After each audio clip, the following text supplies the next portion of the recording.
ನಮಸ್ಕಾರ. ಮೆಗಾ ಸುದ್ದಿ ವಿಶೇಷ ಕಾರ್ಯಕ್ರಮಕ್ಕೆ ಸ್ವಾಗತ. ನಾನು ಹೇಮಕುಮಾರ್.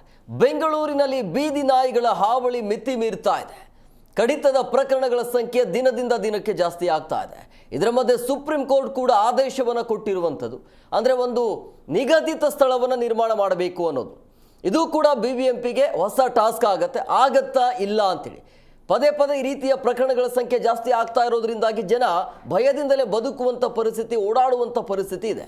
ಯಾಕೆ ಹಿಂಗಾಗ್ತಾ ಇದೆ? ಯಾಕೆ ಬೀದಿ ನಾಯಿಗಳ ಹಾವಳಿಯನ್ನು ಕಡಿವಾಣ ಮಾಡೋದಕ್ಕೆ ಯಾಕೆ ಆಗ್ತಾ ಇಲ್ಲ BBMP ಅಧಿಕಾರಿಗಳಿಂದ?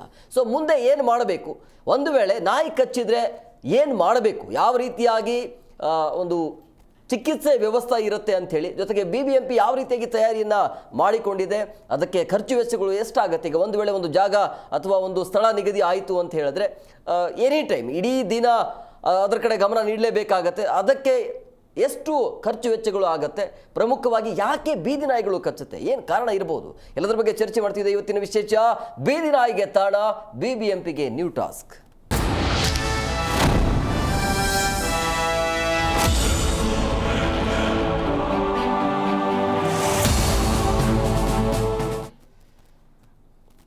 ರಾಜ್ಯದಲ್ಲಿ ಬೀದಿ ನಾಯಿಗಳ ಹಾವಳಿ ಜಾಸ್ತಿ ಆಗ್ತಾ ಇದೆ. ಅದರಲ್ಲೂ ಬೆಂಗಳೂರಿನಲ್ಲೂ ಕೂಡ ಈ ಬೀದಿ ನಾಯಿಯ ಹಾವಳಿ ಅಂತೂ ಮಿತಿ ಮೀರ್ತಾ ಇದೆ. ಇದಕ್ಕೆ ಕಡಿವಾಣ ಯಾಕಿಲ್ಲ ಅನ್ನುವಂಥ ಪ್ರಶ್ನೆ ಈಗ. ಬೀದಿ ನಾಯಿಗಳ ಹಾವಳಿಗೆ ಕೊನೆ ಯಾವಾಗ ಅನ್ನುವಂಥದ್ದು. ಬೆಂಗಳೂರಲ್ಲಿ ಮಿತಿ ಮೀರ್ತಾ ಇದೆ ಬೀದಿ ನಾಯಿಗಳ ಹಾವಳಿ. ಜನ ಸುಸ್ತಾಗಿ ಹೋಗಿದ್ದಾರೆ. ಶೆಡ್ ನಿರ್ಮಿಸಿ ಸ್ಥಳಾಂತರಕ್ಕೆ ಈಗಾಗಲೇ ಕೂಡ ಕೋರ್ಟ್ ಸೂಚನೆ ಕೊಟ್ಟಿದೆ. ರಾಜ್ಯದ ಹಲವೆಡೆ ಬೀದಿ ನಾಯಿಗಳ ಹಾವಳಿ ಹೆಚ್ಚಳವಾಗ್ತಾ ಇದೆ. ಆಶ್ರಯ ತಾಣಗಳಿಗೆ ರವಾನಿಸುವಂತೆ ಜನಾಕ್ರೋಶ ಈಗ ಬೀದಿಗಿಳಿದು ಈ ರೀತಿಯಾಗಿ ಆಕ್ರೋಶವನ್ನು ಹೊರಹಾಕ್ತಾ ಇರುವಂಥದ್ದು.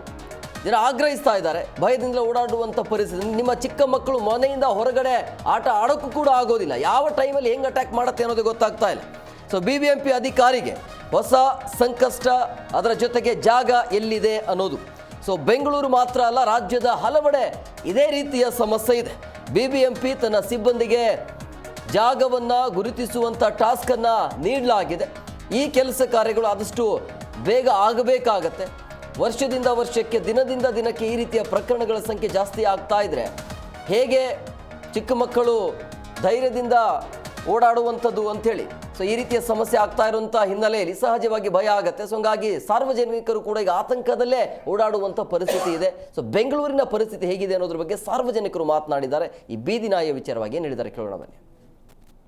ಈ ದಿನ BBMPಯಿಂದ ಬೀದಿ ನಾಯಿಗಳಿಗೆ ಬಿರಿಯಾನಿ ಊಟದ ಟೆಂಡರ್ ಅನ್ನು 2.8 ಕೋಟಿ ವೆಚ್ಚದಲ್ಲಿ ವ್ಯಾಪ್ತಿಯಲ್ಲಿ ಟೆಂಡರ್ ಅನ್ನು ಕರೆದಿದ್ದಾರೆ. ಇದನ್ನೆಲ್ಲ ಸಾರ್ವಜನಿಕರು ಖಂಡಿಸಬೇಕಾಗಿ ಹೇಳ್ತಾ ಇದ್ದೀನಿ. ಏನಕ್ಕೆ ಅಂದರೆ ಸುಮಾರು BBMPಯಿಂದ ನಾವು ಕಟ್ಟೋ ಟ್ಯಾಕ್ಸಿಂದ ಸುಮಾರು ಜನ ತೆರಿಗೆ ಹಣದಿಂದ ಎಲ್ಲ ಬೇರೆ ರೀತಿ ಅನಾನುಕೂಲ ಆಗ್ತಾ ಇದೆ. ಅದು ಅನುಕೂಲವಾಗಿ ಸಾರ್ವಜನಿಕರಿಗೆ ಒಳ್ಳೆ ರೀತಿ ಮಾರ್ಗದಲ್ಲಿ ಒಳ್ಳೆ ಹಣವನ್ನು ಒಳ್ಳೆ ಕೆಲಸಕ್ಕೆ ಉಪಯೋಗ ಮಾಡ್ಕೊಳ್ಳಿ ಅಂತ ಹೇಳ್ತಾ ಸಾರ್ವಜನಿಕರೆಲ್ಲ ಧ್ವನಿ ಹಾಕಬೇಕು.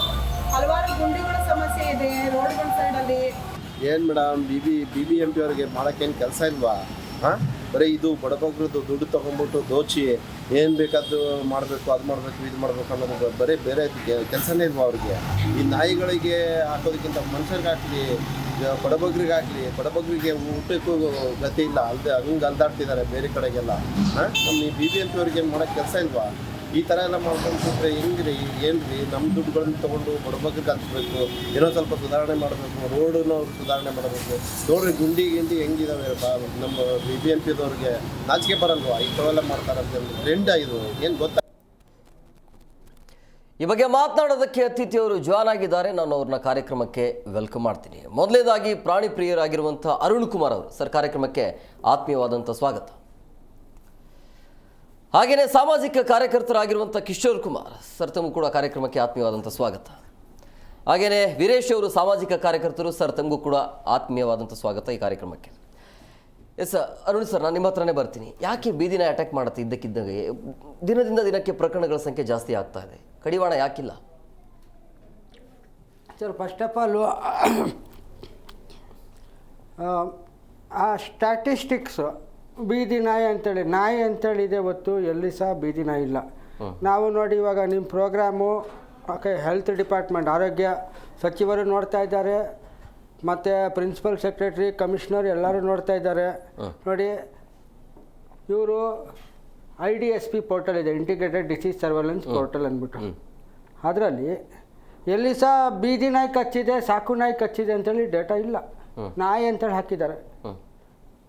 ಏನು ಇವಾಗ ಏನಾಗ್ತಿದೆ, ಯಾವುದೇ ನಾಯಿ ಕಚ್ಚಿದ್ರು ಅದು ಬೀದಿ ಇರಲಿ, ಸಾಕು ನಾಯಿ ಇರಲಿ, ಯಾವುದೇ ಇರಲಿ, ಈಗ ಸಾಕು ನಾಯಿಗಳು ಬೀದಿ ನಾಯಿ ಆಗ್ತಿದೆ ಅಂತ ಹೇಳ್ತಾ ಇದ್ದಾರೆ. ಎಲ್ಲ ಸಪ್ರೇಟಾಗಿ ಡೇಟಾನೇ ಇಲ್ಲ. ಇವಾಗ animal welfare board of India ಇದು ಮಾಡಿದೆ. ಇವರು ಪ್ರಿನ್ಸಿಪಲ್ ಸೆಕ್ರೆಟರಿ ಏನು ಮಾಡ್ತಾ ಇದ್ದಾರೆ, ಟೈಮ್ ಪಾಸ್ ಮಾಡ್ತಾ ಇದ್ದಾರೆ. Commissioner health and family welfare ಏನ್ರಿ ಮಾಡ್ತಾ ಇದ್ದೀರಾ? ಓಕೆ, ಇಷ್ಟೊಂದು ಸುಳ್ಳು ಮಾಹಿತಿಗಳು how can you submit to the central government portal? ನಿಮಗೇನು ಅಷ್ಟು ಕಾನೂನುಗಳು ಗೊತ್ತಿಲ್ವ? Annexure 3 ನೋಡಿ. ಓಕೆ, ನ್ಯಾಪ್ರಿ ಅಂದರೆ national action plan for rabies elimination. Okay, ಅದರಲ್ಲಿ ಡಾಗ್ ಮೀಡಿಯೇಟೆಡ್ ರೇಬಿಸ್ ಎಲಿಮಿನೇಷನಲ್ಲಿ Annexure 7 ಇದೆ. In Annexure 7 if you see, okay, there is dog, next column street dog ಮತ್ತು pet dog ಅಂತೇಳಿದೆ. ಏನ್ರಿ ನಾಯಿಗಳು 3 ವಿಧಾನ? ಏನು ಕೆಲಸ ಮಾಡ್ತಾ ಇದ್ದಾರೆ ಇವರು ಕರ್ನಾಟಕದಲ್ಲಿ? ಹೆಲ್ತ್ ಡಿಪಾರ್ಟ್ಮೆಂಟ್ ಇಡೀ ಇದರಲ್ಲೇ ವೇಸ್ಟ್ ಡಿಪಾರ್ಟ್ಮೆಂಟ್ ರೀ. ಸುಳ್ಳು ಈ ಥರ ಇವಾಗ ಇಷ್ಟು ಗಲಭೆ ಆಗ್ತಾ ಇರೋದು, it is because of ministry of health and family welfare wrong data only. ಅವರು ಬೀದಿ ನಾಯಿ ಸಾಕು ನಾಯಿ ಅಂತೇಳಿ ಬೈಫರ್ಕೇಷನ್ ಮಾಡಿಲ್ಲ. ಇವಾಗ ಇಷ್ಟು ಗೊಂದಲ ಆಗ್ತಾ ಇರೋದು ಇವ್ರುಗಳ ಟೈಮ್ ಪಾಸ್ ಕೆಲಸದಿಂದಾನೆ. ಇವ್ರಿಗೆ ಮೇಲೆ ತನಿಖೆ ಆಗಿ ಎಲ್ಲರೂ ಸಸ್ಪೆಂಡ್ ಆಗಿ ಎಲ್ಲರೂ ಕೆಲಸದಿಂದ ನೌಕರಿಯಿಂದ ತೆಗಿಬೇಕು, ಅಷ್ಟೇ ನಾವು ಹೇಳೋದು. Because they are solely responsible. ಅವ್ರು ತೋರಿಸ್ಲಿ ಸ್ಟ್ರೀಟ್ ಡಾಗ್ ಪೆಟ್ ಡಾಗ್ ಅಂದರೆ ಆಯುಷ್ಮಾನ್ ಭಾರತ್ ಪೋರ್ಟಲಲ್ಲಿ ನೋಡಿ. ಆಯುಷ್ಮಾನ್ ಭಾರತ್ ಪೋರ್ಟಲಲ್ಲಿ okay, it is only mentioned species. Okay, so dog is a species, canis lupus. Okay, species ಅಂದಮೇಲೆ ಇವಾಗ ನಮ್ಗೇನು ಗೊಂದಲ, ಇವಾಗ ಎಲ್ಲ ಕಡೆ ಬೀದಿ ನಾಯಿ ಕಚ್ಚಿದೆ, ಬೀದಿ ನಾಯಿ ಕಚ್ಚಿದೆ ಅಂತೇಳಿ ವರದಿ ಸರಿ ಕೊಡ್ತಿಲ್ಲ ಅಂತ ನೀವು ಹೇಳ್ತಾರೆ. ಕರೆಕ್ಟ್ ಫ್ಯಾಕ್ಟೇ ಇಲ್ಲ. ಯಾಕೆ ಸರಿಯಾಗಿ ಕೊಡ್ತಲ್ಲ? ಯಾವ ಕಾರಣಕ್ಕಾಗಿ ಜಾಸ್ತಿ ಪ್ರಕರಣಗಳ ಸಂಖ್ಯೆ ಅವ್ರು ಜಾಸ್ತಿ ಆಗ್ತಿರಬಹುದು? ಅದು ಮೋಸ್ಟ್ಲಿ ಅದು ವ್ಯಾಕ್ಸಿನ್ ಸ್ಕ್ಯಾಮ್ಗಳಿಗೆ. ಇವ್ರಿಗೆ ಹೆಂಗೆ ಗೊತ್ತಾ, ವ್ಯಾಕ್ಸಿನ್ ದುಡ್ಡು ಬರ್ಬೇಕನ್ನಂದ್ರೆ ಹೆಂಗೆ ಗೊತ್ತಾ ವ್ಯಾಕ್ಸಿನ್ದು? ಓಕೆ, ಲಾಸ್ಟ್ ಇಯರ್ದು ಡಾಗ್ ಬೈಟ್ ಎಷ್ಟಾಗಿದೆ ಅದ್ರ ಮೇಲೆ 10% ಹಾಕಿ ಇವ್ರದ್ದು ವ್ಯಾಕ್ಸಿನ್ ಇದು ಮಾಡಿದ್ರಿ. ವರ್ಷ ಬೈಟ್ ಜಾಸ್ತಿ ಆಗ್ತಾ ಇದೆ. ಇವ್ರುಗಳು ಕರೆಕ್ಟಾಗಿ ಇವ್ರು ಕೆಲಸ ಮಾಡಿದ ಅಂದರೆ ಇವರು ಇದಾಗ್ತಾ ಇರಲಿಲ್ಲ ರೀ. ಓಕೆ, ಆಯುಷ್ಮಾನ್ ಭಾರತ್ ಪೋರ್ಟಲ್ ನನ್ನ ಹತ್ರ ಇದೆ ಕಾಪಿ, ಆಯುಷ್ಮಾನ್ ಭಾರತ್ ಪೋರ್ಟಲ್ದು copy. Very species is there. Okay, species when you write as dog, okay, which now the problem is in the supreme court what it is street dog because of health department peoples ನಾಲಾಯಕ್ work. I can tell. ಇವ್ರು ಕರೆಕ್ಟಾಗಿ ಮಾಡಿದ ಅಂದ್ರೆ ಆಗ್ತಾಯಿತ್ತು ರೀ. ಇವರು bifurcation ಮಾಡಿಲ್ಲ, dog ಅಂತೇಳಿ ಕೊಟ್ಬಿಟ್ಟಿದ್ದಾರೆ. ಇವಾಗ ನೋಡಿ, ಇದು ಡಾಗ್ ಬೈ ಸ್ಟಾಟಿಸ್ಟಿಕ್ ನೋಡಿದ್ರೆ ಡಾಗ್ ಅಂತೇಳಿದೆ. ಅದು ಸ್ಟ್ರೀಟ್ ಡಾಗ ಇಲ್ಲ ಪೆಟ್ ಡಾಗ? ಅನ್ಸೇನೇ ಇಲ್ಲ. ದೊಡ್ಡ ಕ್ವಶನ್ ಮಾರ್ಕ್ ಬರುತ್ತೆ ರೀ. ಆಯುಷ್ಮಾನ್ ಭಾರತ್ ಪೋರ್ಟಲಲ್ಲಿ ನೋಡಿ ಸ್ಪೀಶೀಸ್ ಇದೆ. So how can you pass the blame? ಆಯ್ತು ಒಪ್ಕೊಳ್ತೀನಿ ನಾನು ಸ್ಟ್ರೀಟ್ ಡಾಗ್ ಅಂತೇಳಿ. ಈಸ್ ಇಟ್ ಮೆನ್ಷನ್ಡ್ ಆ ಸ್ಟ್ರೀಟ್ ಡಾಗ್? ಸುಪ್ರೀಂ ಕೋರ್ಟಲ್ಲಿ ಏನು ಕೇಳ್ತಾ ಇರೋದು? ಮನೆ ನಾಯಿಗೆ ಫೈಟ್ ಆಗ್ತಾ ಇದೆಯಾ ಕೇಸು? ಇಲ್ಲ, ಬೀದಿ ನಾಯಿದು. ಅವ್ರು ಯಾವ ಡೇಟಾ ಇಟ್ಕೊಂಡಿರೋದು? ಹೆಲ್ತ್ ಡಿಪಾರ್ಟ್ಮೆಂಟು ಸೋಮರ್ dog bite is keep on increasing ಅಂತೇಳಿ. ಓಕೆ, ರೇಬಿಸ್ ಇನ್ಕ್ರೀಸಿಂಗ್ ಅಂತೇಳಿ. Is any of you the health officials, commissioner and principal secretary, both of you are watching? Okay, did any time did you check whether NAPRE guidelines and also Karnataka SAPRE the state okay action plan for rabies elimination dog mediated Karnataka SAPRE ಏನು ಮಾಡ್ತಾ ಇಲ್ಲ ರೀ? Okay, ಅವರು health ಅವರು ಏನು ಮಾಡಿದ್ದಾರೆ, local authority ಅವರೆಲ್ಲ ಇದು ಮಾಡ್ಬೇಕಂದಿದ್ದಾರೆ. ವ್ಯಾಕ್ಸಿನ್ ಹಾಕೋದು, ಲಸಿಕೆ ಹಾಕೋದು, ಇದು ಮಾಡೋದು. ಒನ್ ಹೆಲ್ತ್ ಪ್ರೋಗ್ರಾಮ್ ಬೇರೆ ಇದೆ. ಒನ್ ಹೆಲ್ತ್ ಅನ್ನೋದ್ರೆ ಮನುಷ್ಯರಿಂದ ಪ್ರಾಣಿಗಳಿಗೆ ಹೋಗಬಾರ್ದು ಅಂದ್ಬಿಟ್ಟು ಏನು ಮಾಡ್ತಾ ಇದ್ದಾರಪ್ಪ ಕರ್ನಾಟಕದಲ್ಲಿ? ಎಲ್ಲ ಆರಾಮಾಗಿ ಸಂಬಳ ತೊಗೊಂಡು ಕೂತ್ಕೊಂಡಿದ್ದಾರೆ ಅಷ್ಟೇ. ನಮ್ಗೇನಂದರೆ ನಿಮ್ಮ ಮೇಲೆಲ್ಲ ತನಿಖೆ ಆಗ್ಬೇಕ್ರಿ. ನಿಮ್ಗಳು ಸುಳ್ಳು ಒಂದು ಮಾಹಿತಿಯಿಂದನೇ ಇಷ್ಟೊಂದು ಗಲಭೆಗಳಾಗ್ತಾ ಇರೋದು. There is restlessness in full Karnataka and ಇದು ಡಿವೈಡ್ ಆಗಿಬಿಟ್ಟೈತ್ರಿ. ಇವ್ರುಗಳು ಕರೆಕ್ಟಾಗಿ ಮಾಹಿತಿ ಕೊಟ್ಟಿದ್ರೆ ಆಗ್ತಾ ಇತ್ತು. ಎಲ್ಲ ಡಾಗ್ ಅಂತೇಳಿ ಕೊಟ್ಬಿಟ್ಟಿದ್ದಾರೆ. ಮತ್ತು ರೇಬಿಸು ನೋಡಿ, ಇವರು ಶೆಡ್ಯೂಲ್ ಡಿಸೀಸ್ ಅಂತೇಳಿ ಮಾಡಿದ್ದಾರೆ. 24/7 365 ಡೇಸು ಗೌರ್ಮೆಂಟ್ ಹಾಸ್ಪಿಟ್ಲ್ಗಳಲ್ಲಿ ಟ್ರೀಟ್ಮೆಂಟ್ ಇದೆಯಾ ನೋಡಿರಿ. ಇವಾಗ ನಾನು ನಾಯಿ ಕಚ್ಚಿಸ್ಕೊಂಡಂದರೆ 10:30ಗೆ ಹೋದಂದರೆ ಹಾಸ್ಪಿಟ್ಲ್ಗಳಲ್ಲಿ ಡಾಕ್ಟ್ರ್ ಇಲ್ಲ, ಅವರಿಲ್ಲ ಅಂತ ಕಳಿಸ್ಬಿಡ್ತಾರೆ. ನಾಳೆ ಬನ್ನಿ ಅಂತಾರೆ. ಗಣೇಶ ಹಬ್ಬಕ್ಕೆ ಏನು ಡಾಕ್ಟ್ರ್ ಇಲ್ಲ ಅಂತೇಳೆಲ್ಲ ಕಳಿಸ್ತಾರೆ. ಅವಾಗ ಏನು ರೀ, ಇವಾಗ ಅವರು ರೇಬಿಸ್ ಇಂಜೆಕ್ಷನ್ ತೊಗೊಂಡಿದ್ದಾರೆ, ಸತ್ತೋದಂದ್ರೆ ಯಾರ್ರೀ ಜವಾಬ್ದಾರಿ? ಸರ್ಕಾರಿ ಆಸ್ಪತ್ರೆಗಳ ಜವಾಬ್ದಾರಿ. ಇವ್ರುಗಳು ಬರೀ ಶೆಡ್ಯೂಲ್ ಅಂತೇಳಿ ಮಾಡಿಬಿಡ್ತಾರೆ. ಮಾಡಿದ್ಮೇಲೆ ನಾಯಿ ಕಚ್ಚೋದಕ್ಕೆ ಏನು ಕಾರಣ? ಯಾಕೆ ಕಚ್ಚುತ್ತೆ ನೋಡಿ? ನಾಯಿಗಳು ನೋಡಿ, ಒಂದು ಹೇಳ್ತೀನಿ ನೋಡಿ, ದೇವರು ಆ ನಾಯಿಗೆ ಕೊಟ್ಟಿರೋದು ಬಾಯಿ ಒಂದೇ. ಓಕೆ, ಹಾವಿಗೆ ಬುಷ್ ಅಂತೇಳಿ ಇದು, ನಾಯಿಗಳಿಗೆ ಇದು, ಗೂಳಿಗೆ ತಿವಿಯೋಕ್ಕೆ ಕೊಂಬು. ಒಂದೊಂದು ಪ್ರಾಣಿಗೆ ಒಂದೊಂದು ತನ್ನನ್ನು ಕಾಪಾಡಿಕೊಳ್ಳಲಿಕ್ಕೆ ಇದು ಮಾಡ್ತಿದೆ ಹೊತ್ತು ಇದು. ಸೊ ಅದಕ್ಕೆ ನೋಡಿ, ಎಲ್ಲ ನಾಯಿಗಳು ನೋಡಿ ಒಂದು ಬಂದು ಅದರ ರಕ್ಷಣೆಗೋಸ್ಕರ ಇದು ಮಾಡುತ್ತೆ ಹೊತ್ತು ಯಾವುದಿಲ್ಲ. ಅಲ್ಲ, ತನ್ನ ಪಾಡಿಗೆ ತಾನು ಹೋಗ್ತಾ ಇರಬೇಕಾದ್ರೆ ಇದ್ದಕ್ಕಿದ್ದಾಗ ಅಟ್ಯಾಕ್ ಮಾಡುತ್ತೆ. ಅಲ್ಲಿ ರಕ್ಷಣೆ ಬರುತ್ತೆ ಅವ್ರಿಗೆ. ಇವಾಗ ಇಲ್ಲೇ ತಗೊಳ್ಳಿ, MG ರೋಡ್ಗಳಲ್ಲೇ ನಾಯಿಗಳಿದೆ. ಏನು ವಿಧಾನಸೌಧದಲ್ಲಿ ನಾಯಿಗಳಿದೆ. ಅಷ್ಟೊಂದು ಜನ ಓಡಾಡ್ಕೊಂಡು ಬರ್ತಾ ಇದ್ದಾರೆ. ಯಾರಿಗೂ ಏನು ಇದು ಮಾಡಲ್ಲ, ಅದು ಪಾಠಕ್ಕೆ ಅದಿರುತ್ತೆ. ಬಟ್ ಏನಂದರೆ ಒಂದು ಓಕೆ, ಯಾವುದೇ ಪ್ರಾಣಿ ಆಗಲಿ ಓಕೆ, ಅದನ್ನು ಅದ್ರ ಹತ್ತಿರ ಹೋಗ್ಬಾರ್ದು, ಅದು ಪಾಟಿಗೆ ಅದು ಬಿಟ್ಬಿಡ್ಬೇಕು. ಇವಾಗ ಒಂದು ಹುಡುಗಿ ಚೆನ್ನಾಗಿದ್ದಾಳೆ ಅಂತ ಹೇಳಿದ್ಮೇಲೆ ಏನಮ್ಮ ಅಂತೇಳಿ ಹಿಂಗೆ ಓಡಕ್ಕೆ ಅವಳು ಸುಮ್ಮನೆ ಇರ್ತಾಳೆ, ಕಪ್ಪಾಳಕ್ಕೆ ಎರಡು ಬಾರಿಸ್ತಾಳೆ. ಪ್ರಾಣಿಗಳು ಅಷ್ಟೇ, ಅದಕ್ಕೆ ಪರ್ಸ್ನಲ್ ಪ್ರೈವೇಟ್ ಸ್ಪೇಸ್ ಇದೆ, ಪ್ರೈವಸಿ ಅಂತೇಳಿದೆ. ಓಕೆ, ಅದು ದಾಟ್ಬಿಟ್ಟಂದ್ರೆ ಏನಾಗುತ್ತೆ, ಅದನ್ನ ಇದಾಗುತ್ತೆ. ನಾವು ಅಪರಿಚಿತ ವ್ಯಕ್ತಿ, ಪರಿಚಯ ವ್ಯಕ್ತಿ ಅಂದರೆ ಇವತ್ತು ನಾವು ನೋಡಿ ಕಾಲೇಜಲ್ಲಿ ನಮ್ಮ ಕ್ಲಾಸ್ಮೇಟ್ ಇದ್ದೆ ಹಾಯ್ ರೇ ಹಾಯ್ ಬಾಯ್ ಅಂತೆಲ್ಲ ಇದು ಮಾಡ್ಕೊಳ್ತೀವಿ. ಅದೇ ಬೇರೆಯವ್ರ ಕಾಲೇಜು ಹುಡುಗಿರಿಗೆ ಹೋಗ್ಬಿಟ್ಟು ನಾವು ಹಿಂಗೆ ಮಾಡೋಕ್ಕಾಗುತ್ತಾ? ಯಾರಪ್ಪ ನೀನು ಅಂತಾರೆ. ಯಾಕಂದ್ರೆ ಒಬ್ಬೊಬ್ರದ್ದು ಒಂದೊಂದು ಪರ್ಸ್ನಲ್ ಸ್ಪೇಸ್ ಅಂತೇಳಿದೆ. ಪ್ರಾಣಿಗಳಲ್ಲೂ ಅಷ್ಟೇ ಒಂದು ಪರ್ಸ್ನಲ್ ಸ್ಪೇಸ್ ಇದೆ, ಅದು ದಾಟಿದಂದ್ರೆ ಏನಾಗುತ್ತೆ, ಇವ್ರು ನಮ್ಮ ಮೇಲೆ ಏನೋ ಇದು ಮಾಡ್ತಾರೆ. ಅದಕ್ಕೆ ನೋಡಿ ಈ ಜಾಗೃತಿ ಬಂದು ಓಕೆ ಕ್ಲಿಯರಾಗೆ ಓಕೆ ABC ರೂಲ್ಸ್ 2023 ಸರ್ಕಾರದ ಗೆಜೆಟಲ್ಲಿ ರೂಲ್ 16 ಸಬ್ ರೂಲ್ 9 ಏನು ಹೇಳುತ್ತಂದ ಅಂದರೆ ಓಕೆ ನಾಯಿಗಳ ಬಗ್ಗೆ ಸ್ವಭಾವ ಬಗ್ಗೆ ಎಲ್ಲ ಔಟ್ರೀಚ್ ಮೆಟೀರಿಯಲ್ ಅವೇರ್ನೆಸ್ ಮಾಡಬೇಕಂತಿದೆ. ಇದು ಗೆಜೆಟ್ ಆಗಿದೆ ಯಾವಾಗ ಓಕೆ 10 ಮಾರ್ಚ್ 2023 ಇಂದ ಇವಾಗವರೆಗೆ. ಇವತ್ತೆಷ್ಟು 30/8/2025. ಏನು ಮಾಡಿದ್ದಾರೆ ಇಷ್ಟವರೆಗೂ? ಯಾವ್ದಾದ್ರು ಒಂದು ಲೋಕಲ್ ಅಥಾರಿಟಿಯಲ್ಲಿ ತೋರಿಸ್ಬಿಡ್ಲಿ ಓಕೆ ನಾಯಿಗಳ ಬಗ್ಗೆ ಜಾಗೃತಿ ಎಲ್ಲ ಪಬ್ಲಿಕಲ್ಲಿ ಮೂಡಿ. ಜಾಗೃತಿ ಇಲ್ದದೆ ಏನಾಗ್ತದೆ, ಜನರು ಪಾಪ ಏನೋ ಇದು ಮಾಡ್ತಾರೆ. ನಾನು ಒಂದ್ಸಲ ಏನಾಯ್ತು, ಒಂದು ನಾಯಿ ಇದಾಯಿತು, ಟಾಮಿ ಅದು ಅವು ಅಂತು.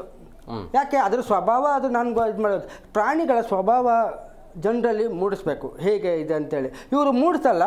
ಓಕೆ, ಅವ್ರು ಏನೋ ಒಂದು ಇದು ಮಾಡಿದಾಗ ಅದು ಬಾಯಿ ಹಾಕುತ್ತೆ, ಬಾಯಿ ಆಗ್ತಾಗ ಏನಾಗುತ್ತೆ, ನಾಯಿ ಕಚ್ಬಿಟ್ಟು. ನೋಡಿ, ಎರಡು ಟೈಪ್ ತುಂಬ ಮುಖ್ಯ. ಒಂದು ಬಂದು ಆಕ್ಸಿಡೆಂಟ್ ಆಗ ನಾನು ಹೇಳಿದ್ನಲ್ಲ, ನಾಯಿಗೆ ಬಿರೋದೇ ಕಾಪಾಡ್ಕೊಳ್ಳೋಕೆ ಬಾಯಿ ಒಂದೇ. ಇವಾಗ ನಾವು ಇದು ಮಾಡಿದ್ರೆ ಅದಕ್ಕೆ ಕಾಪಾಡ್ಕೊಳ್ಳೋಸ್ಕರ ಅದು ಇದು ಮಾಡ್ತೇವೆ ಹೊತ್ತು ಅವ್ರನ್ನ ಅದು ಕಚ್ಚಬೇಕಂತಿಲ್ಲ. ಅದು ಕಚ್ಚೋದು ಬಂದಲ್ಲ, ರೇಬಿಡ್ ಆದಾಗ ಮಾತ್ರ ಅದು ನಾಯಿ ಅನ್ನೋದು ಎಲ್ಲರಿಗೂ ಕಚ್ಚುತ್ತಾ ಹೋಗ್ತಾ ಇರುತ್ತೆ, ಅದು ಡೇಂಜರಸ್ಸು.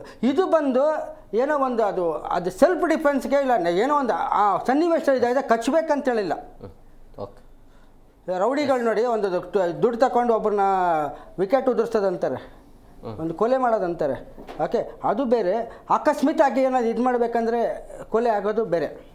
ಇದೆಲ್ಲ ಬಂದು ಆಕಸ್ಮಿಕ. ಇದು ಅಂದರೆ ನಾಯಿ ಕಚ್ಚಬೇಕಂತಿಲ್ಲ, ಈ ಕಡೆ ಇವರು ಕಚ್ಚಿಸ್ಕೋಬೇಕಂತಲ್ಲ, ಆಕಸ್ಮಿಕವಾಗಿ ಆಗುವಂಥ ಒಂದು ಸನ್ನಿವೇಶಗಳು. ಅದು ಇವಾಗೇ ಅಂತೇಳಲ್ಲ, ತಲಾಂತರದಿಂದನೂ ಬರ್ತಾ ಇದೆ. ಅಲ್ಲ, ಒಂದು ನಾಯಿ ಆದರೆ ಓಕೆ, ಗುಂಪು ಅಟ್ಯಾಕ್ ಮಾಡುತ್ತಲ್ಲ. ಈ ಇತ್ತೀಚಿನ ವರದಿ ನೋಡ್ತಾ ಇದ್ರು, ಗುಂಪು ಒಂದು ಚಿಕ್ಕ ಮಗು ಇದ್ರೂ ಕೂಡ ಇಡೀ ಆ ಗುಂಪಲ್ಲಿ ಎಷ್ಟು ನಾಯಿಗಳಿದ್ದಾವೆ, 5-6 ನಾಯಿಗಳು ಒಮ್ಮೆಲೆ ಅಟ್ಯಾಕ್ ಮಾಡಿದ್ರೆ ಹೇಗೆ ಅದು? ಸರ್ ನೋಡಿ, ಒಂದು ಬಂದು ಇವಾಗ ಮೇಯ್ನ್ ಬಂದು ಸುಮಾರು ಪ್ರಾಣಿಗಳಿಗೆ ಆಹಾರಗಳು ಓಕೆ ಸಿಗ್ತಾ ಇಲ್ಲ. ಆಹಾರಗಳು ಸಿಗ್ತಾ ಇರೋದ್ರಿಂದ ಅದೂ ಆ ಕಡೆ ಈ ಕಡೆ ಆಹಾರಗಳಿಗೆ ಹುಡುಕ್ತಾ ಇರುತ್ತೆ.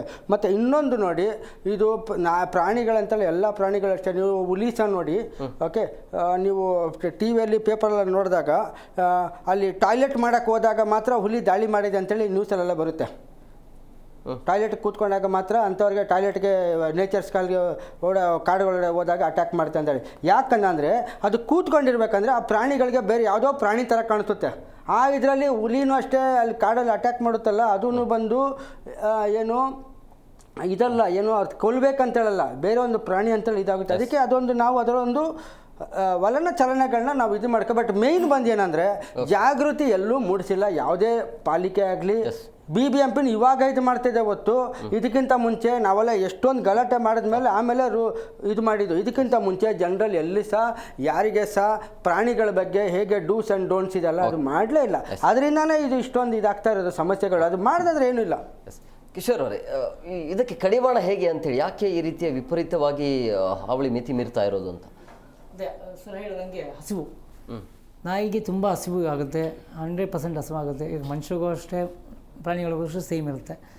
ಹಸಿವು ಅಂತ ಬಂದಾಗ, ಅದೇ ನಾನು ಲಾಸ್ಟ್ ಟೈಮು ಹೇಳಿದಾಗ 10 ವರ್ಷದ ಹಿಂದೆ ನಾವು ಹಾಕಿರೋಂಥ ಕಸ, ಉಳಿದಿರೋ ಅನ್ನ, ಅದನ್ನು ತಿಪ್ಪೆಗೆ ಎಸಿತಾಯಿದ್ದು, ಅದನ್ನು ತಿಂದು ಓಡಾಡ್ಕೊಂಡಿತ್ತು. ಒಂದೊಂದು ರೋಡು ಅವ್ರು ಹೇಳ್ದಂಗೆ ಒಂದೊಂದು ಏರಿಯಾನ ಕವರ್ ಮಾಡ್ಕೊಂಡಿತ್ತು. ಸೊ ಇವಾಗ BBMP ಇದು ಮಾಡಿದೆ, ಒಂದು ಸೆಕ್ರಿಟೇಟ್ ಮಾಡಿದೆ, ಅಂದರೆ ಒಣ ಕಸ ಹಸಿ ಕಸ ಅನ್ನೋದು. ಸೊ ಅದಕ್ಕೆ ಈಗ ಊಟ ಸಿಗ್ತಾಯಿಲ್ಲ. ಸೊ ಆಮೇಲೆ ಎಲ್ಲ ಮನೆಗಳಿಗೆ ಆಗ್ತಾಯಿಲ್ಲ, ಯಾರೋ ಒಬ್ಬರು ಹಾಕ್ತಾರೆ. ಒಬ್ಬರು ಹಾಕಿದ್ರೆ ಮನೆ ಹತ್ರ ಎಲ್ಲ ಹೋಗಿ ಕೂತ್ಕೊಂಡು ತಿನ್ನುತ್ತೆ. ಸುತ್ತಮುತ್ತ 5-10 ನೀವು ಹೇಳ್ದಂಗೆ ಗ್ರೂಪಲ್ಲಿ, ಯಾಕಂದರೆ ಅಲ್ಲೇ ಕೂತಿರುತ್ತೆ, ದಿನ ತಿಂತಾ ಇರುತ್ತೆ. ಅಕಸ್ಮಾತ್ ಅವರು ಎಲ್ಲೋ ಹೋದ್ರು ಅಂದರೆ ಆ ದಿನ ಹಸು ತಡೆಯಲ್ಲ. ಬೆಳಿಗ್ಗೆ ಎಲ್ಲೋ ಹೋಗಿರ್ತಾರೆ, ಸಾಯಂಕಾಲವರೆಗೂ ಹಸು ಯಾರು ತಡೆಯಲ್ಲ, ಮನುಷ್ಯರು ತಡೆಯೋಕ್ಕಾಗಲ್ಲ, ಪ್ರಾಣಿಗಳು ತಡೆಯೋಕ್ಕಲ್ಲ. ಸೊ ಆವಾಗ ಹಸುವಿಗೆ ಯಾರೋ ಮುಂದೆ ಹಸು ಇದ್ದಾಗ ಯಾರೋ ಓಡ್ಕೊಂಬಂದಾಗ ಏನಕ್ಕೋ ಓಡ್ತಾ ಇದೆ ಅಂತ ಕ್ಯಾಚ್ ಮಾಡುತ್ತೆ ನಾಯಿ. ಅದು ಕಚ್ಚಬೇಕು ಅಂತ ಅವ್ರು ಹೇಳ್ದಂಗೆ ಕಚ್ಚೋದಿಲ್ಲ. ಅಂದರೆ ಹಸು ತಡಿನಾಡ್ದೆ ಏನಾದ್ರು ಕೋಪ ಇರುತ್ತೆ ಅದಕ್ಕೆ, ಹಸುವಿಗೆ ಕೋಪ ಇರುತ್ತೆ. ಸೊ ಅದಕ್ಕೋಸ್ಕರ ಕಚ್ಚುತ್ತೆ ಒಂದು. ಸೊ ಅದಕ್ಕೆ ಕಡಿವಾಣ ಹಾಕೋಕ್ಕೆ ಅಂದ್ಬಿಟ್ಟು ಜಾಸ್ತಿ ಇದು ಬಂದಿದೆ, ಅಂದರೆ ಕೇಸಸ್ ಬಂದಿದೆ. ಸೊ ಅದಕ್ಕೆ ಕಡಿವಾಣ ಹಾಕೋಕ್ಕಿಂತ ಸುಪ್ರೀಂ ಕೋರ್ಟ್ ಆರ್ಡ್ರ್ ಬಂದಿದೆ, ಒಂದು ಕಡೆ ಸೇರಿಸಿ ನಾಯಿಗಳಿಗೆ ಊಟ ಹಾಕಿ ಅಂತ. ಅದಕ್ಕೆ ಥ್ಯಾಂಕ್ಸ್ ಹೇಳ್ತೀನಿ ಕೋರ್ಟ್ಗೆ. ಆಮೇಲೆ ನೆಕ್ಸ್ಟು ಅಲ್ಲಿ ಈಗ ಎಲ್ಲ ಕಡೆ ಎಲ್ಲ ನಾಯಿಗಳನ್ನು ಸೇರಿಸಿ ಊಟ ಹಾಕಬೇಕು ಅಂತ ತೀರ್ಮಾನ ಮಾಡ್ತಾಯಿದ್ದಾರೆ. ಸೊ ಜಾಗ ನಿಗದಿಪಡಿಸಿಲ್ಲ, ಬಟ್ ಹೆಂಗೆ ಮಾಡ್ತಾರೆ ಅನ್ನೋದು ಗೊತ್ತಿಲ್ಲ. ಎಲ್ಲ ನಾಯಿಗಳು ಒಟ್ಟಿಗೆ ಸೇರಿಸಿದಾಗ ಸೊ ಊಟ ಹಾಕಿ ಹೋಗ್ಬಿಟ್ರೆ ಕವರ್ ಮಾಡ್ಕೊಂಡು ಊಟ ಹಾಕೋದ್ರೆ ಸಂತೋಷ. ಈಗೇನು ಮಾಡೋದು, BBMP ಏನು ಮಾಡುತ್ತೆ, ಊಟ ಹಾಕೋಕೆ ಹೇಳಿದ್ದಾರೆ ಅಂದ್ಬಿಟ್ಟು ಬಂದು ಹಾಕ್ಬಿಟ್ಟು ನಾಯಿಗಳನ್ನ ಸೇರಿಸ್ಬಿಟ್ಟು ಒಂದು ಕಡೆ ಈ ರೋಡ್ ಎಂಡಲ್ಲೋ ಇಲ್ಲಾಂದ್ರೆ ರೋಡ್ ಮಧ್ಯದಲ್ಲೋ ಒಂದು ಕಡೆ ನಿಗದಿ ಮಾಡಿಬಿಟ್ಟು ಅನ್ನ ಹಾಕ್ಬಿಟ್ಟು 5 ನಾಯಿ ಇದ್ದಿದ್ದು ಅದು 15-20 ನಾಯಿ ಆಗುತ್ತೆ ಒಂದೇ ಕಡೆ ನಾಯಿ. 1 hour 2 hours ಲೇಟ್ ಆಯಿತು, ಒಂದು ದಿವಸ ಆಯಿತು ಅಂದರೆ ಅಲ್ಲಿ 5 ನಾಯಿ ಇದ್ದಿದ್ದು 15 20-25 ಆಗುತ್ತೆ.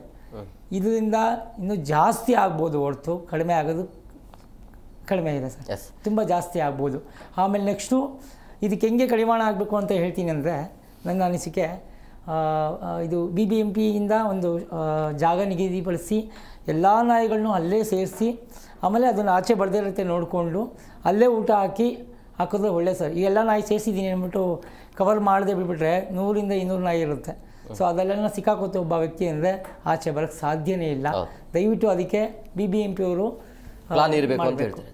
ವೀರೇಶ್ ಸರ್, ಈಗ BBMPಗೆ ಹೊಸ ಟಾಸ್ಕ್ ಇದು, ಅಂದರೆ ಒಂದು ಜಾಗವನ್ನು ನಿಗದಿ ಮಾಡಬೇಕು, ಎಲ್ಲಿ ಮಾಡಬೇಕು ಸರ್? ಇದು ಈಗ ಸುಪ್ರೀಂ ಕೋರ್ಟ್ ಗೈಡ್ಲೈನ್ಸ್ ಭಾಳ ಸ್ಪಷ್ಟವಾಗಿ ಸುಪ್ರೀಂ ಕೋರ್ಟ್ ಹೇಳಿರ್ತಕ್ಕಂಥದ್ದು. ಸಿಕ್ ಅಂದರೆ ಕಾಯಿಲೆ ಇದ್ದಂತಹದ್ದು, ಫೆರೋಷಿಯಸ್ ಅಂದರೆ ಯಾವುದು ಕಚ್ಚತಕ್ಕಂಥ ಸ್ವಭಾವ ಇರ್ತದೆ ಅದನ್ನು ಗುರುತಿಸಿ ಅಂಥವನ್ನು ಫಸ್ಟು ನೀವು ಇದಕ್ಕೆ ಹಾಕಿ ಅಂತ ಹೇಳ್ತಾ ಇದ್ದೀವಿ, ಶೆಲ್ಟರ್ ಮಾಡಿ ಅಂತ ಹೇಳ್ತಾ ಇದ್ದೀವಿ. ಸರ್, ಇದು ನಾವು ಮೂಲ ಪ್ರಶ್ನೆ ಬಂದಾಗ ಯಾಕೆ ಇವತ್ತು ಬೀದಿ ನಾಯಿಗಳು ಜಾಸ್ತಿ ಆಗ್ತಾ ಇದೆ ಅಂತಕ್ಕಂಥದ್ದು ಜನಗಳಿಂದನೇ ಇದು ಆಗ್ತಾ ಇರ್ತಕ್ಕಂಥದ್ದು.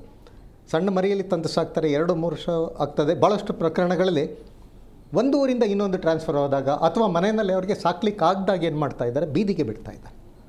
ಅಂದರೆ ಜನಗಳ ಬೇಜವಾಬ್ದಾರಿತನದಿಂದ ಇವತ್ತು ಬೀದಿಗಳಲ್ಲಿ ನಾಯಿಗಳು ಜಾಸ್ತಿ ಆಗ್ತಾ ಇರ್ತಕ್ಕಂಥದ್ದನ್ನು ನಾವು ನೋಡ್ತಾ ಇದ್ದೀವಿ. ಮೊದಲು ಇದಕ್ಕೆ ಕಡಿವಾಣ ಹಾಕಬೇಕು. ನಮ್ಮಲ್ಲಿ ನಾಯಿ ಸಾಕಬೇಕಾದ್ರೆ ಲೈಸೆನ್ಸ್ ತೊಗೋಬೇಕು ಅಂತಕ್ಕಂಥದ್ದು ಇದೆ. ಇವ್ರು ಹೇಳಿದರು ಬೇಜವಾಬ್ದಾರಿತನ ಅಧಿಕಾರಿಗಳಲ್ಲಿ ಯಾವ ಮಟ್ಟದಲ್ಲಿದೆ ಅಂದರೆ 12 ಜನ IAS ಆಫೀಸರ್ಸ್ ಇದ್ದಾರೆ BBMPಯಲ್ಲಿ. ಇವತ್ತು ಕೂಡ ಡಾಗ್ ಲೈಸೆನ್ಸಸ್ ಇಶ್ಯೂ ಆಗ್ತಾ ಇಲ್ಲ, ರಿನ್ಯೂವಲ್ಗಳಾಗ್ತಾ ಇಲ್ಲ.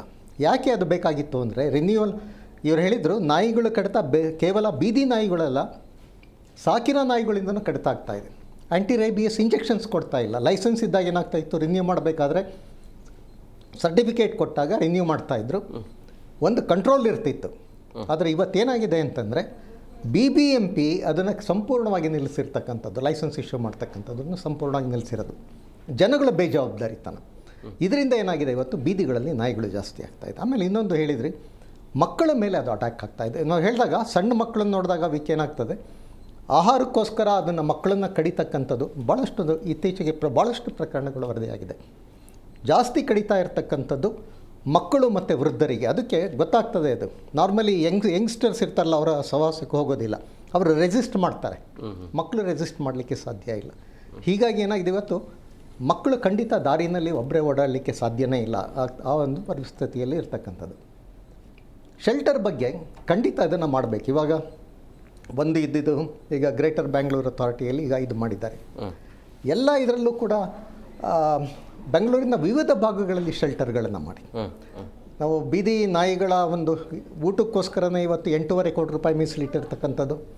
ಬಿರಿಯಾನಿ ಹಾಕ್ತೀವಿ ಅಂತ ಹೋಗಿ ಅದು ಕೊನೆಗೆ ಯಾವಾಗ ಸಾರ್ವಜನಿಕರ ಆಕ್ರೋಶ ಬಂದಾಗ ಅದನ್ನು ನಿಲ್ಲಿಸಿರ್ತಕ್ಕಂಥದ್ದು. ಈ ನಾಯಿಗಳ ಮೇಲೆ ಏನು ಖರ್ಚು ಮಾಡ್ತಾ ಇರೋ ದುಡ್ಡು ಇವತ್ತು ಅಲ್ಲಿ ಖರ್ಚಾಗ್ತಾ ಇಲ್ಲ, ಅದು ಲೂಟಿ ಆಗ್ತಾ ಇರ್ತಕ್ಕಂಥದ್ದು. ಹೀಗಾಗಿ ಬೀದಿ ನಾಯಿಗಳಿಗೆ ಊಟದಲ್ಲಿ ಏನು ಖರ್ಚಾಗ್ತಾ ಇದೆ ಅದು ಬಿಲ್ ಆಗ್ತಾ ಇದೆಯೇ ಹೊರತು ನಿಜವಾಗಿ ಆಹಾರ ಅದು ಆಗ್ತಾ ಇಲ್ಲ. ಅದನ್ನು ಮಾನಿಟರ್ ಕೂಡ ಯಾರೂ ಮಾಡ್ತಾ ಇಲ್ಲ. ಹೀಗಾಗಿ ಬೀದಿ ನಾಯಿಗಳ ಸಮಸ್ಯೆ ಜಾಸ್ತಿ ಆಗಿರ್ತಕ್ಕಂಥದ್ದು. ಮತ್ತು ಇನ್ನೊಂದು ಭಾಳ ದೊಡ್ಡ ಸಮಸ್ಯೆ ಏನಾಗಿದೆ ಅಂತಂದರೆ, ನಾಯಿ ಕಚ್ಚಿದವರಿಗೆ ಇಂಜೆಕ್ಷನ್ಗಳು ಇವತ್ತು ಸಿಗ್ತಾ ಇಲ್ಲ.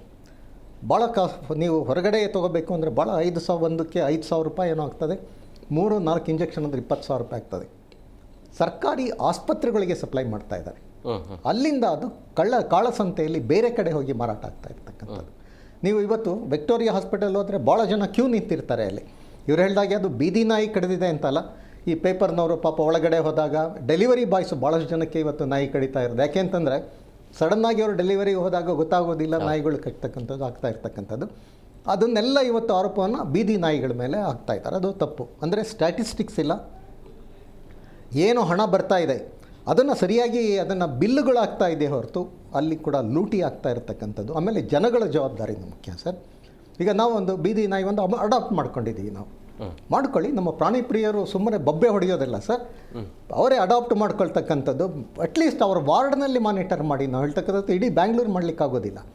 ಕೇವಲ ಸುಮ್ಮನೆ ಈ ಇದರಲ್ಲಿ ಮೀಡಿಯಾಗಳಲ್ಲಿ ಬಬ್ಬೆ ಹೊಡೆಯೋದಲ್ಲ, ಪ್ರಾಣಿ ಪ್ರಿಯರದು ಕೂಡ ಜವಾಬ್ದಾರಿ ಇದೆ. ಕೇವಲ ಅವರು ಪ್ರಚಾರ ಪ್ರಿಯರಾಗಿದ್ದಾರೆ ಹೊರತು ನಿಜವಾದ ಪ್ರಾಣಿ ಪ್ರಿಯರಾಗಿಲ್ಲ. ಅಲ್ಲಿ ನಡೀತಾ ಇರ್ತಕ್ಕಂಥದ್ದು ಮಾನಿಟರ್ ಮಾಡಬೇಕು. ಇವ್ರು ಹೇಳಿದಾಗೆ BBMPಯಲ್ಲಿ ಎಷ್ಟು ಬರ್ತಾ ಇದೆ ಹಣ, ಎಷ್ಟು ಬರ್ತಾ ಇದೆ, ಎಲ್ಲೆಲ್ಲಿ ಹಾಕ್ತಾ ಇದ್ದೀರಾ, ಆಹಾರದ ಸೆಂಟ್ರ್ಗಳು ಎಲ್ಲಿ ಮಾಡಿದ್ದೀರಾ, ಇವನ್ನೆಲ್ಲ ಒಂದು ಮಾನಿಟರ್ ಮಾಡಬೇಕಾಗ್ತದೆ.